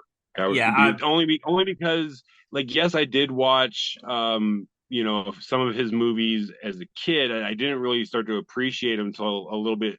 I was a little bit, like, probably more in my 20s before I started to yeah, appreciate his work. So that's why he's all the way down at number three for me, just because I was raised in the '90s with the cool theater you're kids right. of Smith, you Mm. Rodriguez, Um, Tarantino. yeah. Oh no, I like, and I'm talking about developing directors. I don't think Tarantino, like Kill Bill, showed he had the talent to direct. I can't Sure. say again. He was like Smith and Carpenter for his first three movies. Like, well, I'm not going to Hmm. really throw an action scene in here. I can't do it. Yeah, and Kill Bill, it he describes it, and I'd say his best directed film, in my opinion, is probably Inglorious Bastards. yeah, So that's, but you see his growth. So right. you can't necessarily say you see that with Smith. It's like And and a Smith Carpenter. Smith And is no, yeah Smith has I said it know we himself. know why they're our He's like favorite directors. yeah We know that, but I'm just saying, yeah, talent yeah wise, yes he yeah Smith made me my favorite director. Is he the best director? oh No, by no, no means. yeah, I his I mean, work resonates with me. oh yeah, no, So that's yeah. Cameron is probably one of the best directors out there. Oh yeah. I don't like what he's done the last. I just don't Yeah, care like I about said, the stories for the last I like it. I 30 like years. his. Yeah, with Cameron, for me, like, you say Cameron, I don't think Avatar. I don't think Titanic. Titanic, I think I'm thinking True Lies. I'm Terminator thinking 2, Terminator movies, Aliens. baby. Yeah, Yeah, I'm thinking. right. Yeah, Yeah, so that's I'm thinking that weird trippy action shit, man. Give me that stuff all day. right. So yeah, so I think it's a great conversation we had, just then getting into the fact that, like, the directors, and why we love them, and and we just hope they can continue to inspire. Like, John Carpenter, I know you're just chilling out as an old hippie, but And again, pass the baton a little, man. you do you, boo boo. But yeah, teach somebody. Yeah, Yes. move them. Yeah. Yeah. Like James, when I bring up James Cameron, it's like he said, yeah, I might have Avatar 3 into me, but I'm gonna have to train somebody to do Avatar 4, 5, and 6. Yeah. Yeah. So okay, it's obviously less than 3 hours, but we're coming up on it. So Chris, you can find you can find 90 for Chill the podcast at 90forchill.com. The main event of the dead, I don't know how well that's going to work because I just got to cut my ties with the bastards at HostGator. So GoDaddy, I just thought, no, that was too trending, but no, they at least treat you honestly. So you can obviously 90forchill.com. You can get the podcast. You can, if you're gonna subscribe, please do. It's 90 for Chill, the podcast with Cat Bus Russ. Look for the crazy kitty, not the stupid doodles. Because I'm not going to pay Podbean for another year. Hence why we're going to really release episodes every other week. Okay. And yep, follow me on social media at Cat Bus Russ on Twitter, Mastodon at Russ Stevens at mastodon.social. It sounds long, but believe me, it's a better service. Rate and subscribe on your favorite podcast apps. 5 stars is the number. Be as honest as you want in the commentary. Right. So, and more importantly, right now, at Couchman Bakes, Andrew Teedy. He's on TikTok. Yes, at Couchman Bakes on TikTok and the app formerly known as Twitter. I'm just not going to say TikTok is formerly the known. home. Yeah. Yeah, TikTok is the home of the show. Baking While Baked, the show where I make delectable baked goods full of sugar and spice while I'm full of herb and feeling nice. Please give me a like, follow, and a comment if you would. And yeah, I do really dumb cooking videos and they're funny. Mm-hmm. Anything else to plug? Do you get around to do any stand up or just? I got an open mic in a couple weeks, and that's the Okay. first one I've done. That's the first one I've done since I still only had 9 toes. Now I'm down to 5. Oh. Yeah, it's something I got to think about with my diabetes. That's the so, weird part. That's the weird yeah. part I'm at in my life now. When I talk to people, I have to ask the question: how many toes did I have the last time I talked to you, or how many toes do you think I have? Tarantino would not approve. No. or would he? Ooh. I know Gene Snitsky actually does have a foot fetish. The wrestler. I used to have a love-hate relationship with him, and then I actually got called him in Times Square once. Someone looked at me dead in the face and goes, Gene Snitsky. I'm like, no way. It was when I was there for WrestleMania weekend, and apparently he does pop up all the time in Times Square, and that's why people. I did not know about that. Yeah. Like, people saw my big hairy behind and just thought, oh, there can't be that many big hairy guys. There's a lot of us. Yes. Gene Snitsky. Oh no, and I'm not even the biggest. I'm not even the biggest or the hairiest one, folks. Yeah. I'm nothing compared to like a Braun Strowman or something, boys. Right. All right. So, yeah. Otherwise, I just have to thank Stationary Harden. That's the biggest problem with the HostGator issues, because that's hosted a rather well-regarded tribute page to her. And I mean, I'm gonna just post it on my main event.blogspot.com. It's not going to be lost, but the link is going to be gone. Gotcha. I'm pissed about that. But she's made sure I stay out of too much trouble. I mean, she's a rebel. She knows a little trouble's good. And I hope she's doing the same for everybody else she touched in her life. And I hope she's enjoying the presence of the one-eared angel, Skimble Shanks, the cat, who, I mean, I always joke about the little guy. Like, my ex-girlfriend adopted him while we were together. And I think, no, you went and replaced him. But he's so cute and handsome. Oh, adjectives for me. And he talks so much. And look how much he talks. Like, you just went and replaced me. And in the end, after the breakup, I had the cat. So no, I understand, because we had a Shih Tzu. We had to have that unfortunate day, and it wasn't a month later we had a new Shih Tzu. Yes, I resisted grabbing another fluffy cat. But a one-eared cat who talks too much, like that's just I just don't think the market's strong on there. I feel you, dude. I feel you. Yeah. So, all right. Well, thank you, Andrew, for coming on. Today we got Ghostbusters in a couple months. I mean, yes, just a couple months. So definitely be around for that. I mean, we'll definitely try taunting you a little more on the app formerly known as. I can't call it the other thing. It's the app formerly known as Twitter. Yes. All right. So thank you, Andrew, for coming on, and till next time. Later. Can I hear a wahoo?